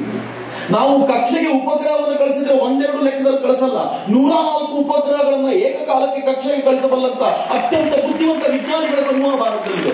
ಅಂತರಿಕ್ಷಕ್ಕೆ ಕಾಲಿಟ್ಟಿದ್ದೀವಿ. ನಮ್ಮ ನಡುವೆ ಅಂತರವನ್ನ ಕಾಪಾಡಿಕೊಂಡಿದ್ದೀವಿ ಅಂದ್ರೆ ಏನ್ ಹೇಳಬೇಕು? ಇದಕ್ಕೆ ಯಾರು ಸರಿ ಮಾಡಬೇಕು ಇದನ್ನ? ಅಂಬೇಡ್ಕರ್ ಅಂತೂ ಯಾವ ತರದ ಪರಿಸ್ಥಿತಿಯಲ್ಲಿ ಇದ್ರು ಅಂತಂದ್ರೆ, ಅವರು ವಿದೇಶಕ್ಕೂ ಹೋಗಿ ಅಧ್ಯಯನ ಮಾಡ್ಕೊಂಡು ಬಂದ್ರು. ಯಾರೋ ಕೇಳಿದ್ರು ಅವರಿಗೆ ವಿದೇಶಕ್ಕೆ ಯಾಕೆ ಹೋಗ್ಬೇಕು ಅಂತ. ಅಂಬೇಡ್ಕರ್ ಅಂದ್ರೆ ದಲಿತ ಅಂತ ಫಾರ್ ಗಾಡ್ ಸೇಕ್ ಹೇಳ್ಬೇಡಿ. ಅಂಬೇಡ್ಕರ್ ಅಂದ್ರೆ ರಿಸರ್ವೇಶನ್ ಅಂತ ಮಾತಾಡಬೇಡಿ. ಡಿಮಾನಿಟೈಸೇಷನ್ ಅಂತ ತರೋಕ್ಕಿಂತ ಮುಂಚೆನೆ ನಮ್ಮೊಂದು ಅಂದಾಜಿತ್ತು.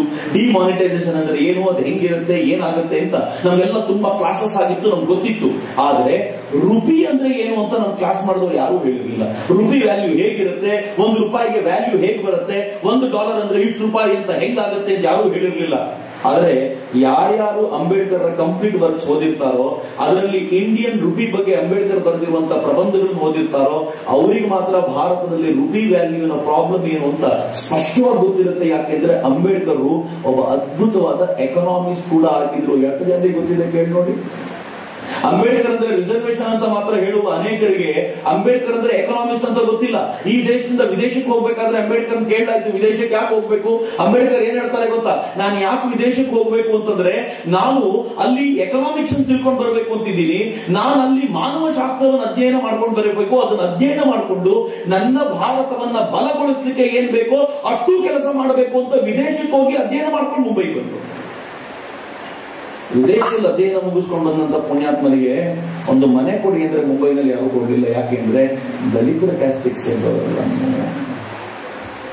ಕಷ್ಟಪಟ್ಟು ಮನೆ ಹುಡ್ಕೊಂಡ ಮನುಷ್ಯ ಉಳ್ಕೊಂಡ್ರೆ ಅಲ್ಲಿ ಅವರೊಂದ್ಸಲ ಯಾವುದೋ ಒಂದು ಹಳ್ಳಿಗೆ ಹೋಗಿದ್ರು. ಇದ್ದಕ್ಕಿದ್ದಂತೆ ಪ್ರವಾಹ ಬಂತು. ಆ ಪ್ರವಾಹದ ನಡುವೆ ಇಮ್ಯಾಜಿನ್ ಮಾಡಿ ಹೇಗಿರ್ಬೋದು. ಪ್ರವಾಹ ಅಂದ್ರೆ ಮಳೆ, ಬಿರುಸಾದ ಮಳೆ, ಬಿರುಗಾಳಿ ಎಲ್ಲ ಬರ್ತಾ ಇದೆ. ಅದರ ನಡುವೆ ಸಿಕ್ಕಾಕೊಂಡಂತ ಅಂಬೇಡ್ಕರ್ ಅಲ್ಲಿರೋ ಅಕ್ಕಪಕ್ಕದ ಮನೆಗಳಲ್ಲಿ ನಾನು ಸ್ವಲ್ಪ ನಿಮ್ಮ ಮನೆ ಕುತ್ಕೋಬಹುದು ಅಂತ ಕೇಳಿದ್ರೆ ಯಾರು ಕುತ್ಕೊಳ್ಳಿಕ್ಕೆ ಜಾಗ ಕೊಡ್ಲಿಲ್ಲ. ನಾನು ಈ ಘಟನೆ ಓದಿದಾಗ ತುಂಬಾ ಭಾವುಕನಾಗ್ಬಿಟ್ಟೆ. ಮೊದಲನೇ ಬಾರಿ ಓದಿದ್ದಾಗ ಸಾಮಾಜಿಕ ಕ್ರಾಂತಿ ಸೂರ್ಯ ಡಾಕ್ಟರ್ ಅಂಬೇಡ್ಕರ್ ಅಂತ ಒಂದು ಸುಂದರವಾದ ಪುಸ್ತಕ, ಯಾವಾಗಲಾದ್ರೂ ಸಿಕ್ಕರೆ ಓದಿ ಆ ಪುಸ್ತಕವನ್ನು. ಅದರಲ್ಲಿ ಅಂಬೇಡ್ಕರ್ ಹೇಳ್ಕೊಳ್ತಾರೆ, ನಾನು ಹೋದೆ, ಅದನ್ನ ಆ ಜಾಗ ಹೇಗಿತ್ತು ಅಂತಂದ್ರೆ ಯಾರು ಮನೆಗೆ ಒಳಗೆ ಬಿಟ್ಕೊಳ್ಳಿಲ್ಲ, ಕುಡಿಲಿಕ್ಕೆ ನೀರು ಕೊಡ್ಲಿಲ್ಲ.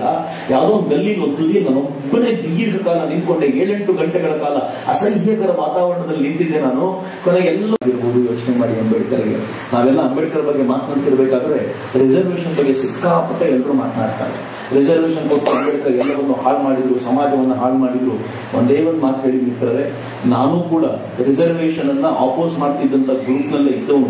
ಆದ್ರೆ ಒಂದ್ ಹಂತಕ್ಕೆ ನನಗೆ ಅನ್ನಿಸ್ತು, 1000 ವರ್ಷಗಳ ಕಾಲ ನನ್ನ ಮನೆಗೆ ಬರಬೇಡ, ನನ್ನ ದೇವಸ್ಥಾನಕ್ಕೆ ಬರಬೇಡ, ನೀನ್ ವೇದ ಓದ್ಬೇಡ, ನನ್ನ ಜೊತೆ ಕೂತ್ಕೋಬೇಡ, ನನ್ನ ಸ್ಕೂಲಿಗೆ ಬರಬೇಡ, ಹೀಗೆ ಹೇಳಿ ಹೇಳಿ ಹೇಳಿ ಒಂದು ಜನಾಂಗವನ್ನು ತುಳಿದು 70 ವರ್ಷಗಳ ಕಾಲ ಆಯ್ತಪ್ಪ ನಿನ್ಗೆ ಓದ್ಲಿಕ್ಕೆ ಅವಕಾಶ ಇದೆ, ನಿನ್ಗೆ ಸ್ಕೂಲಿಗೆ ಬಿಟ್ಕೊಡ್ತೀವಿ, ಬಾ ನಿನ್ ದೇವಸ್ಥಾನಕ್ಕೆ ಹೋಗ್ಬೋದು ಅಂತ 70 ವರ್ಷ ರಿಲ್ಯಾಕ್ಸ್ ಮಾಡಿದ್ದನ್ನ ಸಹಿಸ್ಕೊಳ್ಳಿಕ್ ಸಾಧ್ಯ ಆಗ್ತಿಲ್ವಲ್ಲ ಅಂತಂದ್ರೆ ಯೋಚನೆ ಮಾಡಿ. 1000 ವರ್ಷಗಳ ಕಾಲ ಸಹಿಸಿದಾಗ ಹೇಗಿರ್ಬೇಕು? ಈ ಸಹಿಸುವಿಕೆ ಹೇಗಿರುತ್ತೆ ಅಂತ ನಿಮ್ಗೆ ಹೇಳ್ತೀನಿ. ಇವತ್ತು ನೀವು ಕಾರ್ಯಕ್ರಮಕ್ಕೆ ಬರ್ತಿದ್ದೀರಾ ಅಂತ ಇಟ್ಕೊಳ್ಳಿ. ಕಾರ್ಯಕ್ರಮಕ್ಕೆ ಬರ್ಬೇಕಾದ್ರೆ ಎಂಟ್ರೆನ್ಸ್ ಅಲ್ಲಿ ನಮ್ಮ ಕಾರ್ಯಕರ್ತರು ಎಲ್ಲರೂ ಬಿಡ್ತಾ ಇರ್ತಾರೆ. ನೀವು ಒಬ್ರು ಬಂದ ತಕ್ಷಣ ಜಾತಿ ಗೀತಿ ಏನು ನೋಡಿಲ್ಲ, ಸುಮ್ಮನೆ ತಿಳ್ಕೊಳ್ಳಿ. ನೀವು ಬಂದ ತಕ್ಷಣ ನಿಮ್ಗೆ ಈ ಪ್ರೋಗ್ರಾಮಿಗೆ ಎಂಟ್ರಿ ಇಲ್ಲ ಸರ್, ಆಚೆ ಹೋಗಿ ಅಂತ ಕಳಿಸ್ಬಿಟ್ರೆ ನೀವೇನ್ ಹೇಳ್ತೀರಾ ಗೊತ್ತಾ?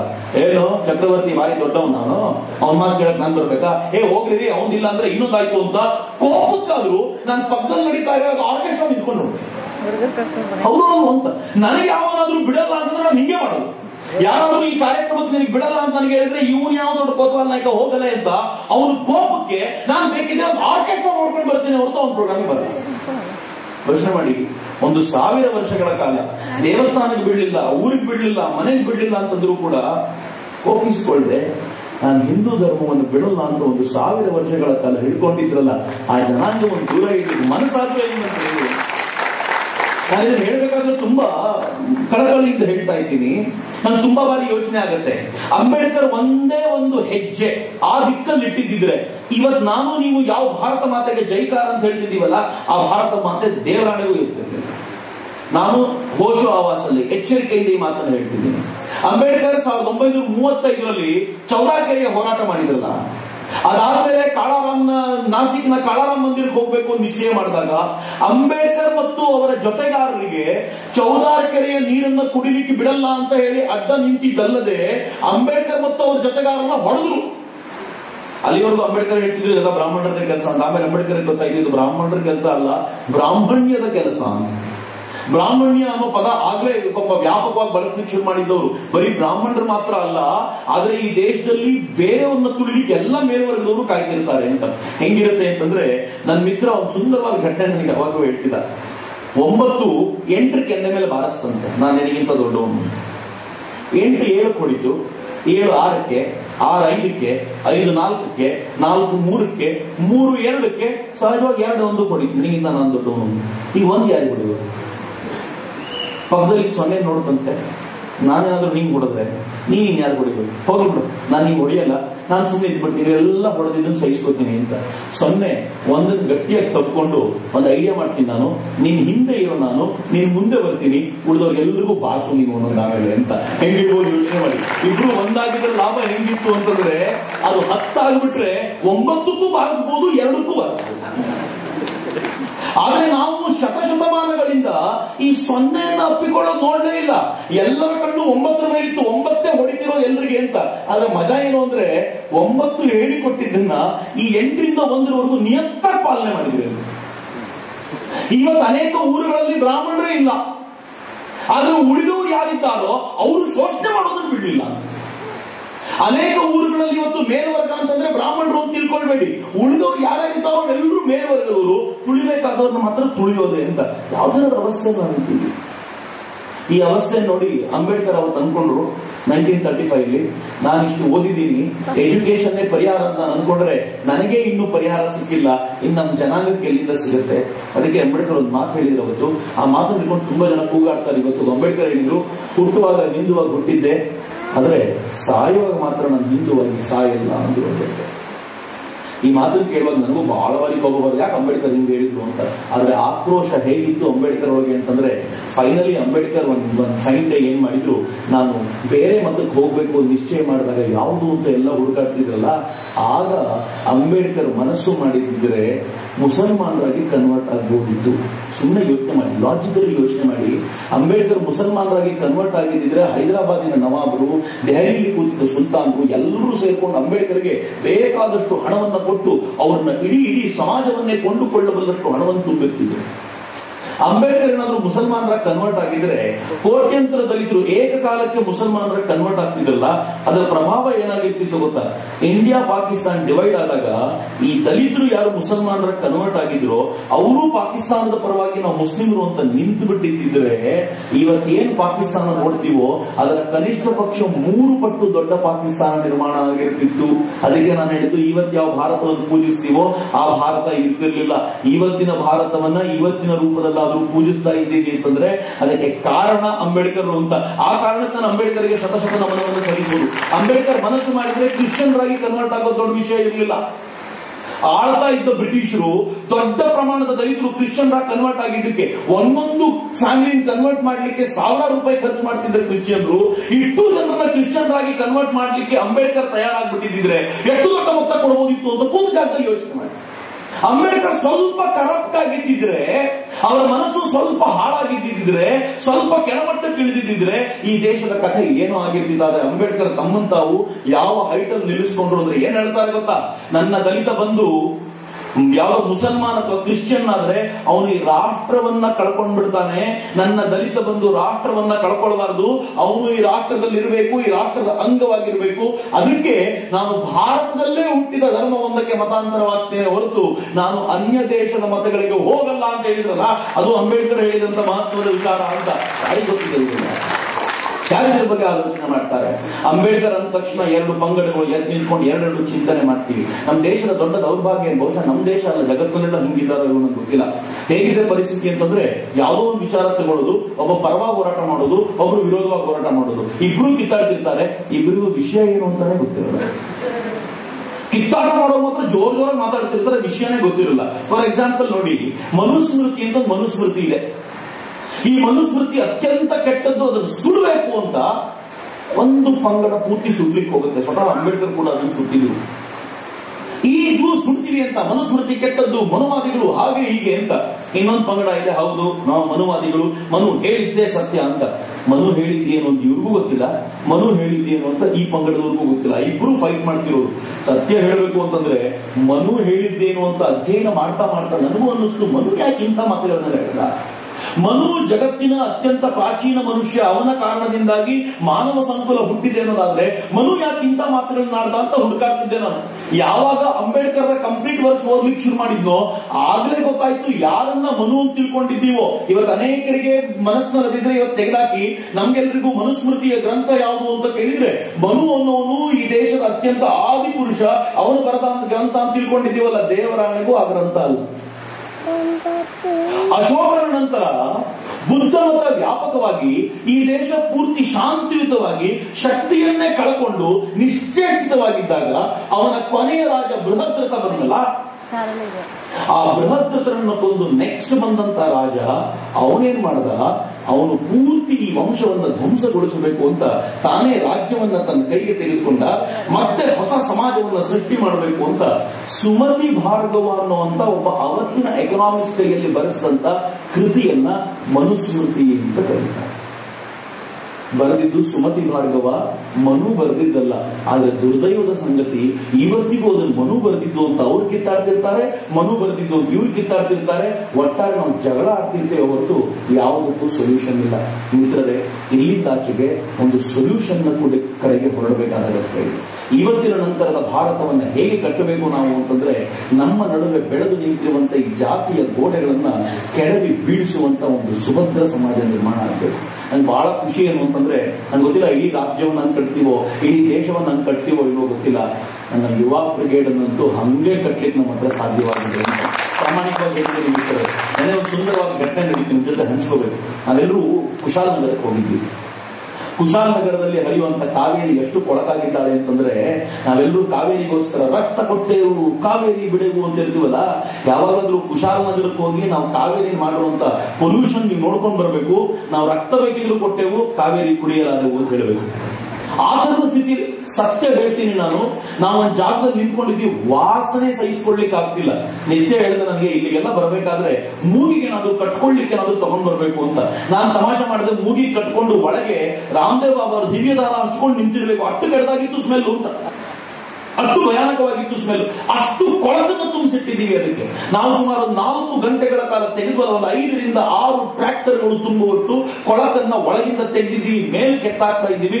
ಬಹಳ ಭಯಾನಕವಾದ ಕೆಲಸ. ಅದು ಮುಗಿದ್ಮೇಲೆ ಗಿಡ ನೆಡಬೇಕು ಅಂತ ಹೋದ್ವಿ. ಒಂದ್ ಮನೆಗೆ ಹೋದ್ರೆ ನಾವೆಲ್ಲ ಗಿಡ ನೆಡ್ತಿದ್ವಿ. ಅಲ್ಲಿಂದ ಆಗ್ತಾನೆ ಸೇರ್ಕೊಂಡಂತ ನಮ್ಮ ಜೊತೆ ಬಂದು ಮಾತಾಡ್ತಿದ್ದಂತ ಒಬ್ಬ ವ್ಯಕ್ತಿ ಆ ಮನೆಯವ್ರನ್ನ ಕೇಳ್ದ, ನೀವು ಶೆಟ್ರ? ಅವರೊಂದು, ಇಲ್ಲ ನಾವು ಬ್ರಾಹ್ಮಣರು.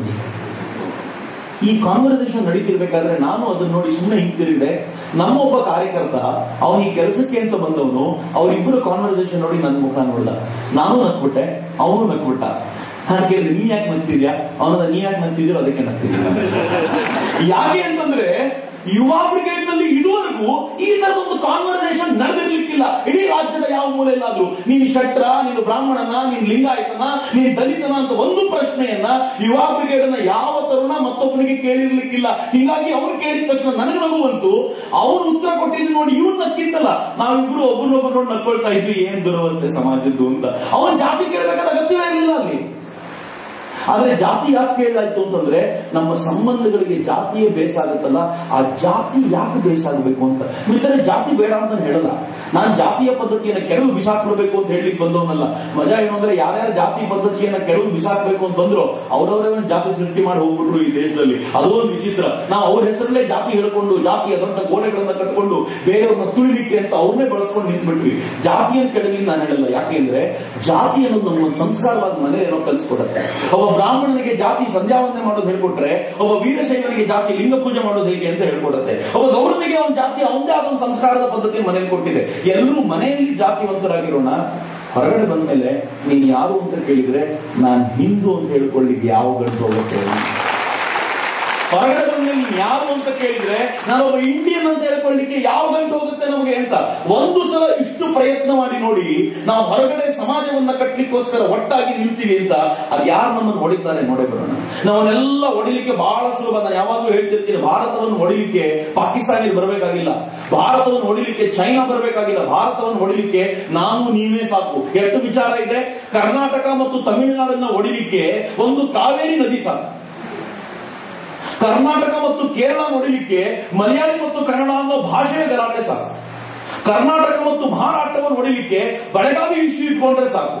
ಕರ್ನಾಟಕ ಮತ್ತು ಆಂಧ್ರವನ್ನು ಹೊಡಿಲಿಕ್ಕೆ ಫಿಲ್ಮ್ ಇಶ್ಯೂ ಸಾಕು. ಅವ್ರ ಫಿಲ್ಮ್ ಭಾಷಾಂತರ ಮಾಡಲ್ಲ, ಅವ್ರು ಡಬ್ ಮಾಡಲ್ಲ, ಇವ್ರ ಫಿಲ್ಮ್ ಅವ್ರು ತಗೊಳ್ಳಲ್ಲ. ಈ ಇಶ್ಯೂ ಮೇಲೆ ಕಿತ್ತಾಡಿ ಅಂದ್ರೆ ಗಂಟೆಗಟ್ಟಲೆ ಕಿತ್ತಾಡ್ತೀವಿ. ಕಲ್ಚರಲ್ಲಿ ಎಷ್ಟು ಲಿಫ್ಟ್ ಇದೆ ನಮ್ಮೊಳಗೆ ಅಂತಂದ್ರೆ ನೆನ್ಪಿಟ್ಕೊಳ್ಳಿ ಮಿತ್ರರೇ, ಈ ದೇಶದ ವೈಶಿಷ್ಟ್ಯ ಅಂತಂದ್ರೆ 100 ಕಿಲೋಮೀಟರ್ಗೆ ಒಮ್ಮೆ ಕಲ್ಚರ್ ಚೇಂಜ್ ಆಗುತ್ತೆ, 100 ಕಿಲೋಮೀಟರ್ಗೆ ಒಮ್ಮೆ ಭಾಷೆ ಚೇಂಜ್ ಆಗುತ್ತೆ. ನಾನು 100 ಕಿಲೋಮೀಟರ್ ಅನ್ಕೊಂಡಿದ್ದೆ, ಕೆಲವೊಂದು ಕಡೆ 30 ಕಿಲೋಮೀಟರ್ಗೂ ಭಾಷೆ ಚೇಂಜ್ ಆಗುತ್ತೆ. ಮೈಸೂರಿನಲ್ಲಿ ಮಾತಾಡೋ ಭಾಷೆ ಮಂಡ್ಯದಲ್ಲಿಲ್ಲ. ಮೈಸೂರಿನ ಪಕ್ಕದ ಹಳ್ಳಿಯಲ್ಲಿ ಬಳಸುವಂತ ಪದಗಳನ್ನ ಸ್ವತಃ ಮೈಸೂರಿನಲ್ಲಿ ಬಳಸಲ್ಲ. ಏನ್ ಡಿಫರೆನ್ಸ್ ಇದೆ ಗೊತ್ತಾ? ಮೈಸೂರಿನಲ್ಲಿ ಬಳಸುವಂತ ಭಾಷೆಯನ್ನ ನೀವು ಮಂಗಳೂರಲ್ಲಿ ಮಾತಾಡಿದ್ರೆ ಆಡ್ಕೊಂಡು ನಗ್ತಿರ್ತಾರೆ. ನೀವು ಮಂಗಳೂರಿಗೆ ಮಾತಾಡೋದು ನೋಡಿದಾಗ ಇವು ಎಂತ ಮಾರಾಯ ಅಂತ ನಾವು ಆಡ್ಕೊಂಡು ನಗ್ತಿರ್ತೀವಿ. ಎಷ್ಟು ಡಿಫರೆನ್ಸ್ ಇದೆ, ಬಹಳ ದೂರ ಏನಿಲ್ಲ ಇದಕ್ಕೂ ಅದಕ್ಕೂ. ಈ ಎಲ್ಲ ಡಿಫರೆನ್ಸ್ ಗಳ ನಡುವೆಯೂ ಕೂಡ ನಾವು ಒಟ್ಟಾಗಿ ನಿಂತಿದ್ದೀವಿ. ಯಾಕೆ ಅಂತಂದ್ರೆ ಕನ್ನಡ ಭಾಷೆ ಅನ್ನೋದನ್ನು ಒಂದಿಟ್ಕೊಂಡು ಒಟ್ಟಾಗಿ ನಿಂತ್ಕೊಳ್ಳಿಕ್ಕೆ ಸಾಧ್ಯ ಆಗಿದೆ. ಎಷ್ಟು ಚೆನ್ನಾಗಿದೆ. ಹಾಗೆ ಇಡೀ ಭಾರತವನ್ನ ಒಟ್ಟಾಗಿ ನಾವು ಕಟ್ಟಲಿಕ್ಕೆ ಒಂದು ಸೂತ್ರ ಸಾಕಾಗಿರುವಾಗ ಒಡೆಯೋ ವಿಚಾರಕ್ಕೆ ನೂರಾರು ವಿಚಾರಧಾರೆಗಳಿವೆ. ಎಷ್ಟರ ಮಟ್ಟಿಗೆ ನಮ್ಮನ್ನು ಒಡೆದಾಕ್ಬೋದು ಅಂತಂದ್ರೆ, ನನ್ನನ್ನ ದಲಿತ ಮತ್ತು ಬ್ರಾಹ್ಮಣ ಅನ್ನೋ ಹೆಸರು ಹೊಡಿಬಹುದು, ನನ್ನನ್ನ ವೀರಶೈವ ಮತ್ತು ಒಕ್ಕಲಿಗ ಅನ್ನೋ ಹೆಸರು ಹೊಡಿಬಹುದು, ಜಾತಿಗಳನ್ನು ಹೊಡಿಬಹುದು, ನನ್ನನ್ನ ಉತ್ತರ ಭಾರತೀಯ ಮತ್ತು ದಕ್ಷಿಣ ಭಾರತೀಯ ಅನ್ನೋ ಹೆಸರು ಹೊಡಿಬಹುದು, ನನ್ನನ್ನ ಕರಿಯ ಮತ್ತು ಬಿಳಿಯ ಅನ್ನೋ ಹೆಸರು ನೋಡಿಬಹುದು. ಭಾರತವನ್ನು ಹೊಡಿಲಿಕ್ಕೆ ಎಷ್ಟು ವಿಭಾಗಗಳಿವೆ ಅಂತಂದ್ರೆ, ಈ ಎಲ್ಲ ವಿಭಾಗಗಳನ್ನ ಸ್ಟ್ರಾಂಗ್ ಮಾಡ್ಲಿಕ್ಕೆ ಒಂದಷ್ಟು ಜನ ಇದ್ದಾರೆ. ಅವರು ಪದೇ ಪದೇ ಜಾತಿ ಸಮಾವೇಶಗಳು, ಜಾತಿಯ ಕಿರಿಕಿರಿಗಳನ್ನ ಎತ್ತಿ ಕಟ್ಟೋದು, ಆ ಮೂಲಕ ಭಾರತದಲ್ಲಿ ಸದಾ ಗಲಾಟೆ ಆಗಬೇಕು ಅನ್ನುವಂತ ಪ್ರಯತ್ನ ಮಾಡ್ತಿರೋದು. ಅವರೆಲ್ಲ ಪ್ರಯತ್ನ ಮಾಡ್ತಿರ್ಲಿ, ನಾವು ಮನಸ್ಸಿನ ಒಳಗಿಂದ ಇವೆಲ್ಲವನ್ನು ಕಟ್ಟುವ ಪ್ರಯತ್ನ ಮಾಡ್ತಾ ಹೋದ್ರೆ 100 ಬಾರಿ ನೀವು ನಮ್ಮನ್ನು ಒಡೆಯಕ್ಕೆ ಪ್ರಯತ್ನ ಮಾಡಿ 1000 ಬಾರಿ ನಾವು ಜೊತೆಯಲ್ಲಿ ಕೈ ಹಿಡ್ಕೊಂಡು ನಿಂತ್ಕೋತೀವಿ ಅಂತ ನಾವು ನೀವು ನಿಶ್ಚಯ ಮಾಡಿದ್ರೆ ಅದು ಯಾವ ಶಕ್ತಿ ನಮ್ಮನ್ನು ಒಡೆಯುತ್ತೋ ನೋಡೇ ಬಿಡಬೇಕು ಅಂತ. ಮಿತ್ರರೇ, ಆ ಒಡೆಯುವ ಶಕ್ತಿಯ ಎದುರಿಗೆ ಇವತ್ತು ನಿಲ್ಬೇಕಾದಂತ ಅಗತ್ಯ ಇದೆ. ಹಿಂದೆ ಹೋದ್ರೆ ಭಾರತ ಬಲು ಬೇಗ ವೀಕ್ ಆಗ್ಬಿಡುತ್ತೆ.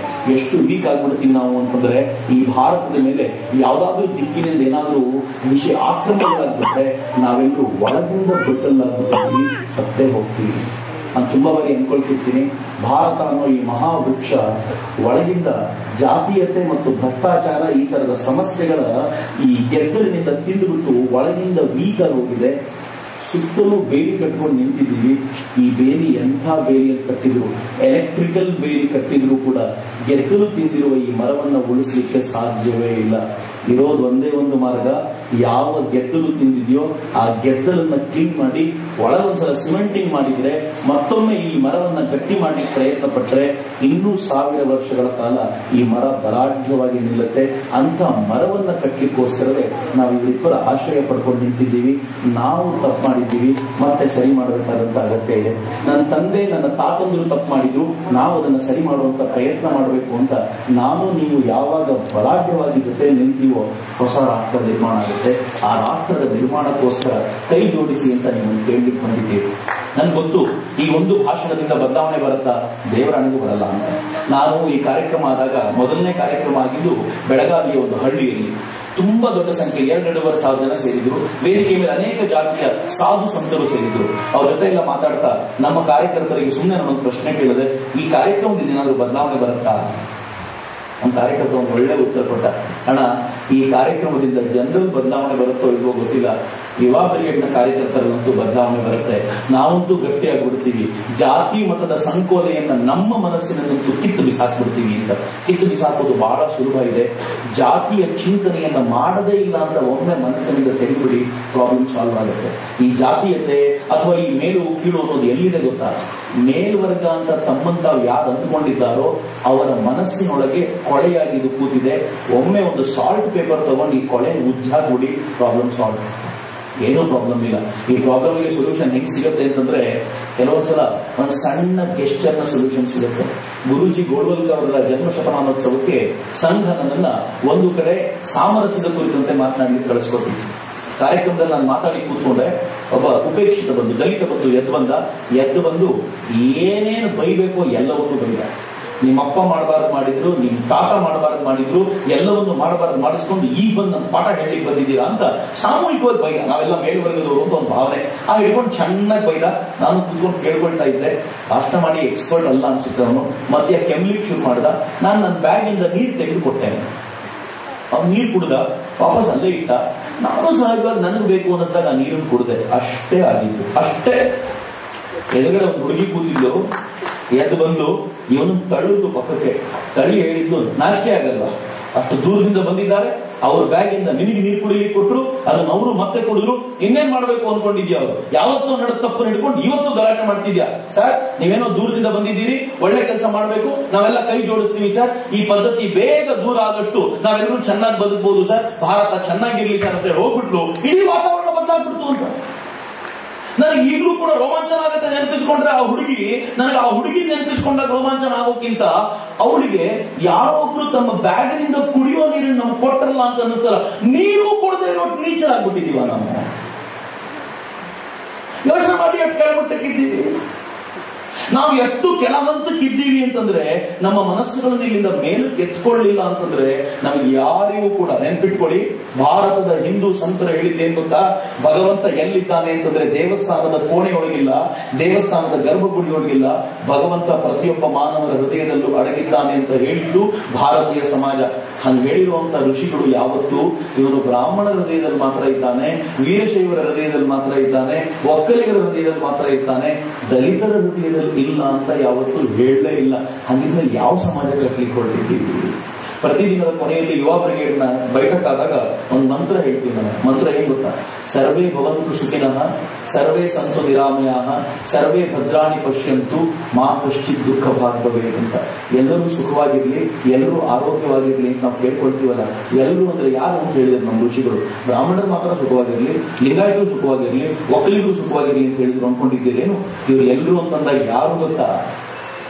ಈ ದೇಶದಷ್ಟೇ ಅಲ್ಲ, ಜಗತ್ತಿನ ಪ್ರತಿಯೊಬ್ಬ ವ್ಯಕ್ತಿ ಗಂಡು ಹೆಣ್ಣು ಭೇದ ಮರೆತು, ಜಾತಿ ಪಂಥ ಮತ ಭೇದ ಮರೆತು, ಮನುಷ್ಯ ಅನ್ನೋದನ್ನು ಮರೆತು ಪ್ರತಿಯೊಂದು ಪಶು ಪಕ್ಷಿ ಪ್ರಾಣಿ ಕ್ರಿಮಿ ಕೀಟ ಎಲ್ಲವೂ ಕೂಡ ಸುಖವಾಗಿರ್ಲಿ, ಎಲ್ಲವೂ ಆನಂದವಾಗಿರ್ಲಿ ಅಂತ ಜಗತ್ನಲ್ಲಿ ಯಾರಾದ್ರೂ ಪ್ರಾರ್ಥಿಸಿಕೊಂಡಂತ ಏಕೈಕ ಜನಾಂಗ ಇದ್ರೆ ಅದು ನನ್ನ ಜನಾಂಗ ಮಾತ್ರ, ಅದು ಭಾರತದ ಜನಾಂಗ ಮಾತ್ರ. ಹೀಗಿರ್ಬೇಕಾದಾಗ ಆ ಜನಾಂಗಕ್ಕೆ ಸೇರಿದ ನಾವು ಇಂಥವರಿಗಿಲ್ಲ ಅಂತ ಯಾವತ್ತಾದ್ರೂ ಹೇಳ್ತೀವಿ ಅಂತಂದ್ರೆ ತುಂಬಾ ದೊಡ್ಡ ದುರಂತ. ಉತ್ತರ ಒಂದು ಸಣ್ಣ ಬದಲಾವಣೆ ತಂದ್ಕೊಡಿ. ಈ ಬದಲಾವಣೆ ಹೇಗಿರಬೇಕು ಅಂತಂದ್ರೆ, ನಮ್ಮೂರಲ್ಲಿ ಎಲ್ಲಾದ್ರೂ ಕಾಲನಿ ಇದೆ ಅಂತ ಗೊತ್ತಾದ್ರೆ, ಯಾರಾದ್ರೂ ಕಾಲನಿ ಬಂದಿದ್ರೆ ದಯವಿಟ್ಟು ಮನಸ್ಸಿಗೆ ಇಟ್ಕೋಬೇಡಿ. ಅದನ್ನ ಕಾಲನಿ ಅಂತಿದ್ರೆ ದಯಮಾಡಿ ಕಾಲನಿ ಅಂತಿದ್ರೆ ಒಂದು ಸಂಪರ್ಕ ಬೆಳೆಸ್ಕೊಳ್ರಿ. ನಮ್ಮೂರಲ್ಲಿ ಒಂದು ಪೌರ ಕಾರ್ಮಿಕರ ಜಾಗ ಇದೆಯಲ್ಲ, ಅವ್ರು ಪ್ರತಿನಿತ್ಯ ಬಂದು ರಸ್ತೆ ಕ್ಲೀನ್ ಮಾಡ್ತಾರಲ್ಲ. ನಾನು ಸತ್ಯವಾಗ್ಲೂ ನಿನ್ನೆ ಅನ್ಕೊಳ್ತಿದ್ದೆ, ನಾವು ಕ್ಲೀನ್ ಮಾಡಿ ಆ ಕೊಳಕನ್ನ ತೆಗೆದು ಮೇಲಕ್ಕೆ ಹಾಕಿದ್ವಲ್ಲ, ಮೇಲಕ್ಕೆ ಹಾಕಿರೋ ಕೊಳಕನ್ನ ಮುಟ್ಟಿದ ನಮ್ಗೆ ತುಂಬಾ ಹೊತ್ತಿನ ಕಾಲ ಇವತ್ತು ಮನೆಗೆ ಹೋದ್ರೆ ಅಮ್ಮ ಏನ್ ಬೈತಾಳೋ, ವಾಸನೆ ಹೆಂಗಿರುತ್ತೋ ಅಂತ ಯೋಚನೆ ಮಾಡ್ತಿದ್ವಿ. ನಾವು ತಂದು ಮೇಲೆ ಹಾಕಿದ ತಕ್ಷಣ 2 ಟ್ರ್ಯಾಕ್ಟರ್ ಬಂತು, ಪೌರ ಕಾರ್ಮಿಕರು ಬಂದು ತಮ್ಮ ಚನಕೆ ತಗೊಂಡು ಅದನ್ನ ತೆಗೆದು ಹಾಕಲಿಕ್ಕೆ ಶುರು ಮಾಡಿದಾಗ ನನ್ನ ಮನಸ್ಸಲ್ಲಿ ಯೋಚನೆ ಮಾಡ್ತಿದ್ದೆ, ನಾವು ಒಂದು ದಿನ ಈ ಕೊಳಕನ್ನು ಮುಟ್ಟಿದ್ದಕ್ಕೆ ಇಷ್ಟು ಯೋಚನೆ ಮಾಡ್ತಿದ್ದೀವಿ. 365 ದಿನವೂ ನಾವು ಹಾಕಿರೋ ಇಂಥ ಕೊಳಕನ್ನ ಇದೇ ತರ ಕ್ಲೀನ್ ಮಾಡುವಂತ ಈ ಜನ ಯಾವತ್ತಾದ್ರೂ ಒಮ್ಮೆ ಮಾತಾಡಿಸಿದ್ದೇನೆ. ನಮ್ಮ ಮನೆ ಎದುರುಗಡೆ ಯಾವತ್ತಾದ್ರೂ ಕ್ಲೀನ್ ಮಾಡ್ಲಿಕ್ಕೆ ಒಂದು ಸ್ವಲ್ಪ ಲೇಟ್ ಆಗಿ ಬಂದ್ರೆ ಬೈಯೋದನ್ನ ಚೆನ್ನಾಗಿ ಕಲ್ತಿದ್ದೀವಿ. ಯಾವತ್ತಾದ್ರೂ ಒಂದು ದಿನ ಆ ಕ್ಲೀನ್ ಮಾಡ್ಲಿಕ್ಕೆ ಬಂದವನ್ನ ಒಂದು ಕ್ಷಣ ಮನೆಗೆ ಕರೆದು ಒಂದು ಟೀ ಕುಡಿ ಅಂತ ಹೇಳಿ, ಅವನು ಹೇಳ್ತಾನೆ, ಇಲ್ಲ ಟೀ ಕುಡಿದ್ರೆ ಲೇಟ್ ಆಗ್ಬಿಡುತ್ತೆ ನನ್ನ ಕೆಲಸಕ್ಕೆ ಅಂತ. ನೀವೇಳಿ ಪರವಾಗಿಲ್ಲ ಕಣಯ್ಯ, ಒಂದಿನ 10 ನಿಮಿಷ ಲೇಟ್ ಆದ್ರೆ ಗಂಟೆ ಹೋಗಲ್ಲ, ಕೂತ್ಕೊ ಅಂತ ಹೇಳಿ. ಮಜಾ ಏನ್ ಗೊತ್ತೇನು? ಅದರಿಂದ ಲಾಭ ಅವನಿಗಲ್ಲ, ಲಾಭ ನಿಮ್ಗೆ. ಯಾಕೆ ಅಂತಂದ್ರೆ ಒಂದು ಟೀ ಕುಡಿದ ಋಣ ತೀರಿಸ್ಲಿಕ್ಕೋಸ್ಕರ ಬೇರೆಯವ್ರ ಮನೆ ಮುಂದೆ ಯಾವಾಗ ಹೋಗ್ತಾನೋ ಇಲ್ವೋ ಗೊತ್ತಿಲ್ಲ, ನಿಮ್ಮ ಮನೆ ಮುಂದೆ ಇರುವ ಗಲೀಜಿನ ಕ್ಲೀನ್ ಮಾಡ್ಲಿಕ್ಕೆ ಎವ್ರಿ ಡೇ ಒಂದೇ ಬರ್ತಾನೆ ಅಂತ ಅವ್ನು ಪ್ರೀತಿ ಅಂತ ಅಗಾಧವಾದ್ದು. ಒಂದು ದಿನ ಟ್ರೈ ಮಾಡಿದೀವ? ನಾವು ಎಷ್ಟು ಕಟುಕರಾಗ್ಬಿಟ್ಟಿದ್ದೀವಿ ಅಂತಂದ್ರೆ ನಮ್ಗೆ ಯಾವತ್ತಿಗೂ ಈ ಕುರಿತಂತೆ ಹೃದಯದ ತುಂಬಿರುವಂತ ಭಾವನೆ ಬರಲೇ ಇಲ್ಲ ಅಂತ. ನಾವೆಲ್ಲ ದೊಡ್ಡ ಮನೆ ಕಟ್ಕೊಂಡಿದ್ದೀವಿ, ಒಳ್ಳೊಳ್ಳೆ ಸೋಫಾ ಇಟ್ಟಿದ್ದೀವಿ, ಆದ್ರೆ ಆ ಸೋಫಾದಲ್ಲಿ ಕೂತ್ಕೊಳ್ಳೋ ಜನರು ಇಂಥವರೇ ಆಗಿರ್ಬೇಕು ಅಂತ ಡಿಸೈಡ್ ಮಾಡ್ಬಿಟ್ಟಿದೀವಲ್ಲ. ಹೀಗಾಗಿ ಆ ಸೋಫಾಕ್ಕೆ ನಯಾ ಪೈಸೆ ಮಾಡ್ತಿಲ್ಲ ಅಂತ ಸ್ವಲ್ಪ ಬದಲಾವಣೆ ಮಾಡ್ಕೊಳ್ಳೋಣ. ನಮ್ಮ ಮನೆಯನ್ನ, ನಮ್ಮ ಮನಸ್ಸುಗಳನ್ನ ಚೆನ್ನಾಗಿ ತೆರೆದಿಟ್ಕೊಳ್ಳೋಣ. ಎಲ್ಲೆಲ್ಲಿ ಕಾಲೋನಿಗೆ ಒಂದು ಸ್ವಲ್ಪ ಸಂಪರ್ಕವನ್ನ ಗಟ್ಟಿ ಮಾಡ್ಕೊಳ್ಳಿ, ಓಡಾಡ್ಕೊಂಡು ಬನ್ನಿ. ಒಂದು ಸಲ ಅವ್ರ ಜೊತೆಗೆ ಸಂಪರ್ಕ ಗಟ್ಟಿ ಆಗ್ಬಿಟ್ರೆ ಹೆಂಗಿರುತ್ತೆ ಬಲಾಢ್ಯ ಚನ್ನಪಟ್ಟಣ ಅಂದ್ರೆ, ಯಾವನು ಬಂದು ಈ ಚನ್ನಪಟ್ಟಣವನ್ನ ಒಡೆದು ಆಳೋದಕ್ಕೆ ಸಾಧ್ಯವೇ ಇಲ್ಲ ಅಂತ. ಇವತ್ತು ಒಡೆದು ಆಳೋದು ಸುಲಭ ಯಾಕೆ ಅಂತಂದ್ರೆ ಅವ್ರ ಸಂಪರ್ಕ ನಮ್ಗಿಲ್ಲ, ನಮ್ಮ ಸಂಪರ್ಕ ಅವ್ರಿಗಿಲ್ಲ. ಸರ್ಕಾರ ಏನಾದ್ರು ಮಧ್ಯ ಮುಕ್ತಿಸಿದ್ರೆ ಎಲ್ಲ ಹಾಳು ಮಾಡ್ಕೊಂಡ್ರೆ ಅರ್ಥ.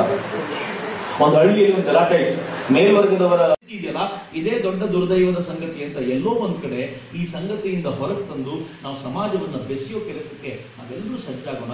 ನನ್ಗೆ ಗೊತ್ತಿಲ್ಲ ಎಷ್ಟರ ಮಟ್ಟಿಗೆ ಹೊರಗಡೆ ಕೆಲಸ ಮಾಡ್ತೀವಿ. ಇವತ್ತಿನಿಂದ ನಾನು ಮೇಲ್ವರ್ಗಕ್ಕೆ ಸೇರಿದವನು ಅನ್ನೋ ದುರಹಂಕಾರವನ್ನ ಕಳ್ಕೊಂಡ್ರೆ ದೊಡ್ಡ ಪುಣ್ಯ ಅಂತ ನೆನ್ಪಿಟ್ಕೊಳ್ಳಿ ಮಿತ್ರರೇ. ಯಾರಾದ್ರೂ ಒಬ್ಬ ಚನ್ನಪಟ್ಟಣದಲ್ಲಿ ನಾನು ಶ್ರೀಮಂತ ಅನ್ನೋ ದುರಹಂಕಾರದಿಂದ ಕಾಲರ್ ಟೈಪ್ ಮಾಡ್ಕೊಂಡ್ರೆ ಅಟ್ಲೀಸ್ಟ್ ಸರಿ ಸರ್. ಯಾಕೆ ಗೊತ್ತಾ, ಅವನು ಶ್ರೀಮಂತನಾಗ್ಲಿಕ್ಕೆ ಕೊನೆ ಪಕ್ಷ ಒಂದಷ್ಟು ಕೆಲಸ ಮಾಡಿದ್ದಾನೆ, ಒಂದಷ್ಟು ಜನ ಕೆಲಸಕ್ಕೆ ಇಟ್ಕೊಂಡಿದ್ದಾನೆ, ಹಗಲು ರಾತ್ರಿ ದುಡಿತಾನೆ, ರಾತ್ರಿ ಅನೇಕ ಬಾರಿ ನಿದ್ದೆ ಕಳ್ಕೊಂಡಷ್ಟು ಕೆಲಸ ಮಾಡಿರೋದ್ರಿಂದ ಶ್ರೀಮಂತನಾಗಿದ್ದಾನೆ. ಯಾರಾದ್ರೂ ಇಲ್ಲಿನ ಕಾಲೇಜ್ನಲ್ಲಿ ನಾನೇ ಎಲ್ಲರಿಗಿಂತ ಬುದ್ಧಿವಂತ ಅಂತ ಸ್ವಲ್ಪ ಕಾಲರ್ ಟೈಪ್ ಮಾಡ್ಕೊಂಡ್ರೆ ಅಟ್ಲೀಸ್ಟ್ ಐ ಅಕ್ಸೆಪ್ಟ್. ಯಾಕೆ ಅಂತಂದ್ರೆ ಅವನು ಬುದ್ಧಿವಂತನಾಗೋದಕ್ಕೆ ಸ್ವಲ್ಪ ಓದ್ತಾನೆ, ರಾತ್ರಿ ಕಳೀತಾನೆ, ಬೆಳಗ್ಗೆ ಬೇಗ ಹೇಳ್ತಾನೆ, ಏನೆಲ್ಲ ಪ್ರಯತ್ನ ಮಾಡ್ತಾನೆ. ಆದ್ರೆ ಯಾವನಾದ್ರೂ ಒಬ್ಬ ನಾನು ಮೇಲ್ವರ್ಗಕ್ಕೆ ಸೇರಿದವನು ಅಂತ ಕಾಲರ್ ಟೈಪ್ ಮಾಡ್ಕೊಂಡ್ರೆ ಅವನಿಗಿಂತ ನಿಕೃಷ್ಟ ಮತ್ತೊಬ್ಬ ಇಲ್ಲ. ಯಾಕೆ ಗೊತ್ತಾ, ಅವನು ಮೇಲ್ವರ್ಗದವನಾಗಿದ್ದಕ್ಕೆ ಅವನ ಪ್ರಯತ್ನ ಏನೂ ಇಲ್ಲ. ಏನು ಅಪ್ಲಿಕೇಶನ್ ಹಾಕೊಂಡು ಅವನ ಹೊಟ್ಟೆ ಹುಟ್ಟಬೇಕು ಅಂತೀನಿ ನಾವು. ಯಾವತ್ತಾದ್ರೂ ಹುಟ್ಟಿದ ಯೋಚನೆ ಮಾಡಿ ಮಿತ್ರರೇ. ಅಕಸ್ಮಾತ್ ನನ್ನನ್ನೇನಾದ್ರೂ ಹುಟ್ಟಿದಾಗ ನಮ್ಮಮ್ಮನ ಪಕ್ಕದಲ್ಲಿ ಮಲಗಿಸ್ಬೇಕಾಗಿದ್ದ ನರ್ಸು ಸ್ವಲ್ಪ ಮೈ ಮರೆತು ಪಕ್ಕದ ಬೆಡ್ಡಲ್ಲಿ ಮಲಗಿಸ್ಬಿಟ್ಟು ಆ ಮಗು ಈ ಕಡೆ ಮಲಗಿಸಿದ್ರೆ ನನ್ನ ಜಾತಿನೇ ಬದಲಾಗಿರ್ತಿದ್ದಲ್ಲ. ಅಂಡ್ ಟ್ರೂ ಫ್ಯಾಕ್ಟ್, ಗವಾಸ್ಕರ್ ಹುಟ್ಟಿದಾಗ ಅವರ ನೋಡಿದ ನರ್ಸು ಗೊತ್ತಾಗದೆ ಪಕ್ಕದ ತಾಯಿ ಮಲಗಿಸಿ ಆ ಮಗು ಅಂತಂದು ಇಲ್ಲಿ ಮಲಗಿಸ್ಬಿಟ್ಟಿದ್ದಾನೆ. ಗವಾಸ್ಕರ್ ಅವ್ರ ಅಮ್ಮ ನೋಡಿ ಪಿಟಾರ್ ಅಂತ ತಿರ್ಸಿ, ಇಲ್ಲ ಇದು ನನ್ನ ಮಗು ಅಲ್ಲ, ಏನೋ ಪ್ರಾಬ್ಲಮ್ ಆಗಿದೆ ಅಂತ ಹೇಳಿ ಆಮೇಲೆ ಹಂಗೆ ಹಿಂಗೆ ಮಾಡಿ ಈ ಕಡೆ ಬಂತು. ಆಮೇಲೆ ಗೊತ್ತಾಯ್ತು ಗವಾಸ್ಕರ್ನ ಮಲಗಿಸಿದ್ದು, ಗವಾಸ್ಕರ್ ಕ್ರಿಕೆಟ್ ಪ್ಲೇಯರ್ ಮಲಗಿಸಿದ್ದು ಯಾರ ಅಂದ್ರೆ ಬೆಸ್ಟರ್ ಮನೆಯಲ್ಲಿ. ಗವಾಸ್ಕರ್ಗೆ ಇಂಟರ್ವ್ಯೂನಲ್ಲಿ ಕೇಳಿದ್ರು, ನೀನು ಅಲ್ಲೇ ಇದ್ದಿದ್ರೆ ಏನ್ ಮಾಡಿರ್ತಿದೆ? ಗವಾಸ್ಕರ್ ಅಟ್ಲೀಸ್ಟ್ ವೆರಿ ಕಾನ್ಫಿಡೆಂಟ್ ಮತ್ತು ಪಾಸಿಟಿವ್ ಥಿಂಕಿಂಗ್. ಗವಾಸ್ಕರ್ ಹೇಳಿದ್ರಂತೆ, ನಾನು ಅಲ್ಲೇ ಬೆಳೆದ ದೊಡ್ಡವನಾಗಿದ್ರೆ 100% ಮೀನ್ ಹಿಡಿಯೋದ್ರಲ್ಲೂ ಸೆಂಚುರಿ ಹೊಡೆದಿರ್ತಿದೆ, ನಿನಗೆ 100 ಮೀನ್ ಹಿಡಿದಿರ್ತಿದೆ. ಗವಾಸ್ಕರ್ ಪಾಸಿಟಿವ್ ಆಗಿ ತಗೊಂಡ.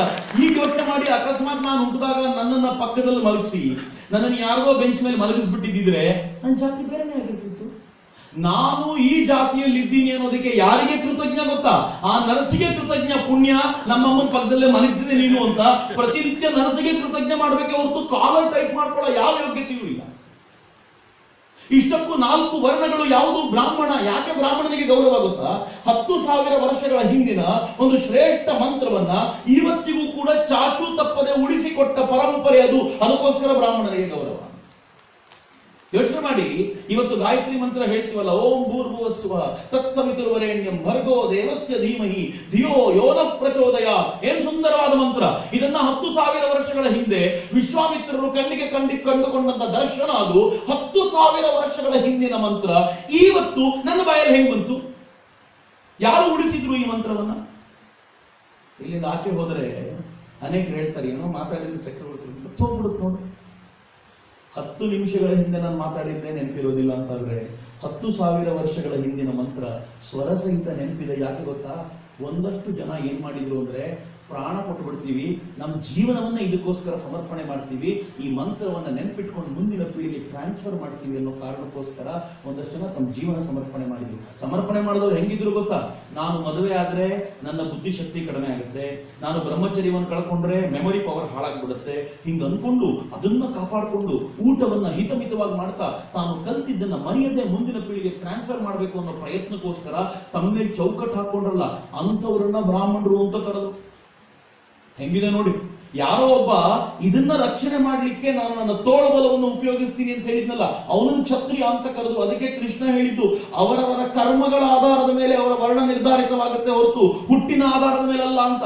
ಆದ್ರೆ ಕಾಲಕ್ರಮದಲ್ಲಿ ಎಲ್ಲಿಗೆ ಬಂತು ನಮಗೆ ಅಂತಂದ್ರೆ, ಅಂಬೇಡ್ಕರ್ ಹೇಳ್ತಾರೆ ಈ ಸಿದ್ಧಾಂತವನ್ನ, ಎಲ್ಲಿಗೆ ಬಂದೋಯ್ತು ಕಾಲಕ್ರಮದಲ್ಲಿ ಅಂತಂದ್ರೆ, ಈ ವರ್ಣ ಸಿದ್ಧಾಂತ ಎಷ್ಟರ ಮಟ್ಟಿಗೆ ಪೊಲ್ಯೂಟ್ ಆಗೋಯ್ತು ಅಂತಂದ್ರೆ, ಯಾರು ಗುರುವಿನಿಂದ ಮಂತ್ರ ಪಡ್ಕೋಬೇಕಿದ್ನೋ ಅವರವರ ಅಪ್ಪನಿಂದಲೇ ಮಂತ್ರ ಪಡ್ಕೊಳ್ಳಿಕ್ಕೆ ಶುರು ಮಾಡಿದ್ಮೇಲೆ ಎಲ್ಲ ಪೊಲ್ಯೂಟ್ ಆಗೋಯ್ತು, ವರ್ಣ ಜಾತಿ ಆಯ್ತು. ಇಂಥವ್ರ ಹೊಟ್ಟೆಯಲ್ಲಿ ಹುಟ್ಟಿದವ್ ಇಂಥ ಜಾತಿ ಅಂತ ಆಯ್ತು, ಅಲ್ಲಿ ಎಲ್ಲ ಹಾಳಾಗೋಯ್ತು ಅಂತ. ಅಂದ್ರೆ ವರ್ಣದ ದೃಷ್ಟಿಯಿಂದ ಅನೇಕರು ಕೇಳ್ತಾರೆ, ಚಕ್ರವರ್ತಿ ನಿಮ್ ಜಾತಿ ಯಾವುದು ಅಂತ. ನನ್ನನ್ನು ಕೇಳಲ್ಲ, ಧೈರ್ಯ ಇಲ್ಲ ಯಾರಿಗೂ. ಆದ್ರೆ ಮಜಾ ಏನ್ ಗೊತ್ತಾ? ನೀವೆಲ್ಲರೂ ನಂದು ಯಾವ ಜಾತಿ ಅನ್ಕೊಳ್ತೀರೋ ದೇವರಾಣೆಗೂ ಆ ಜಾತಿ ನಂದಲ್ಲ. ಇಷ್ಟಷ್ಟೇ ಹೇಳಬಲ್ಲೆ, ಉಳಿದಿದ್ದು ನಾನು ಹೇಳಕ್ ಹೋಗಲ್ಲ. ನಾನು ಹಿಂಗೆ ಹೇಳಿದ ತಕ್ಷಣ ಮನೆಗೆ ಹೋಗಿ ಏನ್ ಮಾಡ್ತಾರೆ ಗೊತ್ತಾ? ಗೂಗಲ್ ಸರ್ಚ್ ಅಲ್ಲಿ ಚಕ್ರವರ್ತಿ ಸೂಲಿಬೆಲೆ ಕ್ಯಾಸ್ಟ್ ಅಂತ ಗೂಗಲ್ ಸರ್ಚ್ ಮಾಡ್ತೇವೆ, ನಿಮ್ ಕಾಸ್ಟ್ ಯಾವ್ದು ನೋಡ್ಬಿಡ್ಬೇಕಲ್ಲ ಅಂತ. ನನಗೆ ಅನೇಕರು ಕೇಳ್ತಾರೆ, ನೀವು ನಿಮ್ಮೂರಲ್ಲಿ ಎಲೆಕ್ಷನ್ ನಿಂತ್ಕೋತೀರಾ ಅಂತ. ನಾನು ಹೇಳ್ತೀನಿ, ನಾನು ಎಲೆಕ್ಷನ್ ನಿಂತ್ಕೊಳ್ಳೋದು ನನ್ನ ಮೊದಲನೇ ಸಂಕಲ್ಪ. ಅಷ್ಟಾಗಿ ಅವ್ರು ಅಷ್ಟು ಒತ್ತಾಯ ಮಾಡಿದ್ರೆ ಹೇಳ್ತೀನಿ, ಎಲ್ಲಿ ಬೇಕಿದ್ರು ನಿಂತ್ಕೊಳ್ತೀನಿ, ನಮ್ಮೂರಲ್ಲಿ ಮಾತ್ರ ನಿಂತ್ಕೊಳ್ಳಲ್ಲ. ಯಾಕೆ ನಮ್ಮೂರಲ್ಲಿ ನಿಂತ್ಕೊಳ್ಳಲ್ಲ ಅಂದ್ರೆ, ನಮ್ಮೂರಲ್ಲಿ ನನ್ನ ಜಾತಿ ಕೆಲವರು ಮುಂದೆ ಮಾಡ್ತಾರೆ, ಅವ್ನು ನಮ್ಮ ಜಾತಿಯನ್ನು ಹೇಳ್ಬಿಟ್ರೆ ನನ್ನ ಜಾತಿ ನಾನೇ ಜಗಜ್ಜಾರು ಮಾಡ್ಕೋಬೇಕು.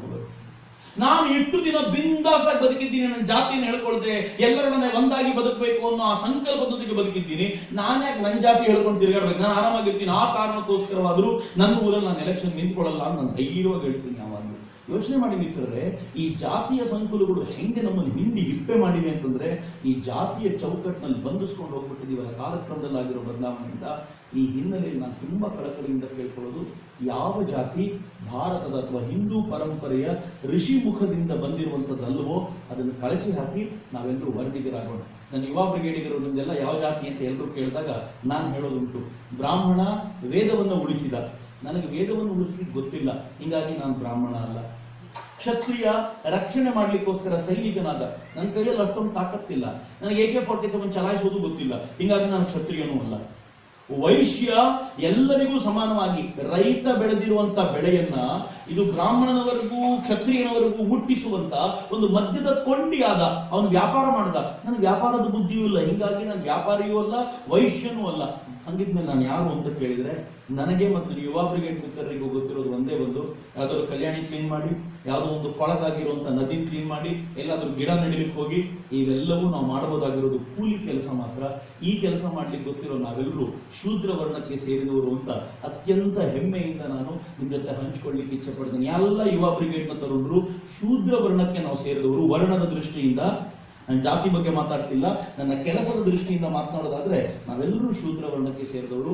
ಭಾರತದ ಯಾವ ಕೆಲಸ, ತಾಯಿ ಭಾರತೀಯ ಗೌರವದ ಗುಣಗಾನ ಮಾಡುವಂತ ಯಾವ ಕೆಲಸ ಇದ್ರೂ ಅದನ್ನ ತಲೆ ಮೇಲೆ ಹೊತ್ಕೊಂಡು ಮಾಡ್ಲಿಕ್ಕೆ ನಾವು ಸಿದ್ಧರು. ಹೀಗಾಗಿ ಆ ವರ್ಣದ ಬಗ್ಗೆ ನಮ್ಗೆ ಹೆಮ್ಮೆ ಇದೆ, ಆ ಕೆಲಸವನ್ನು ನಾವು ಮಾಡ್ತೀವಿ ಅಂತ ಬಹಳ ಹೆಮ್ಮೆಯಿಂದ ಹೇಳ್ಕೊಳ್ತೀವಿ. ಮಿತ್ರರೇ, ಆ ಲೆಕ್ಕದಿಂದ ನೋಡೋದಾದ್ರೆ ನಮ್ಮಲ್ಲಿ 90% ನಾವು ಯಾರಿದ್ದೀವಲ್ಲ, ಕೃಷ್ಣ ಹೇಳೋ ದೃಷ್ಟಿಯಿಂದ ನಾವೆಲ್ಲರೂ ಅದೇ ವರ್ಣಕ್ಕೆ, ಸುಮ್ಮನೆ ಜಾತಿ ಲೆಕ್ಕದಲ್ಲಿ ಏನೋ ಮಾತಾಡ್ಕೊಂಡು ತಿರುಗಾಡ್ಕೊಂತೀವಿ. ನಾವೆಲ್ಲರೂ ಆ ವರ್ಣಕ್ಕೆ ಸೇರಿದ್ರು, ನಾವೆಲ್ಲರೂ ಕೆಲಸ ಮಾಡ್ಲಿಕ್ಕೋಸ್ಕರ ಬಂದರು.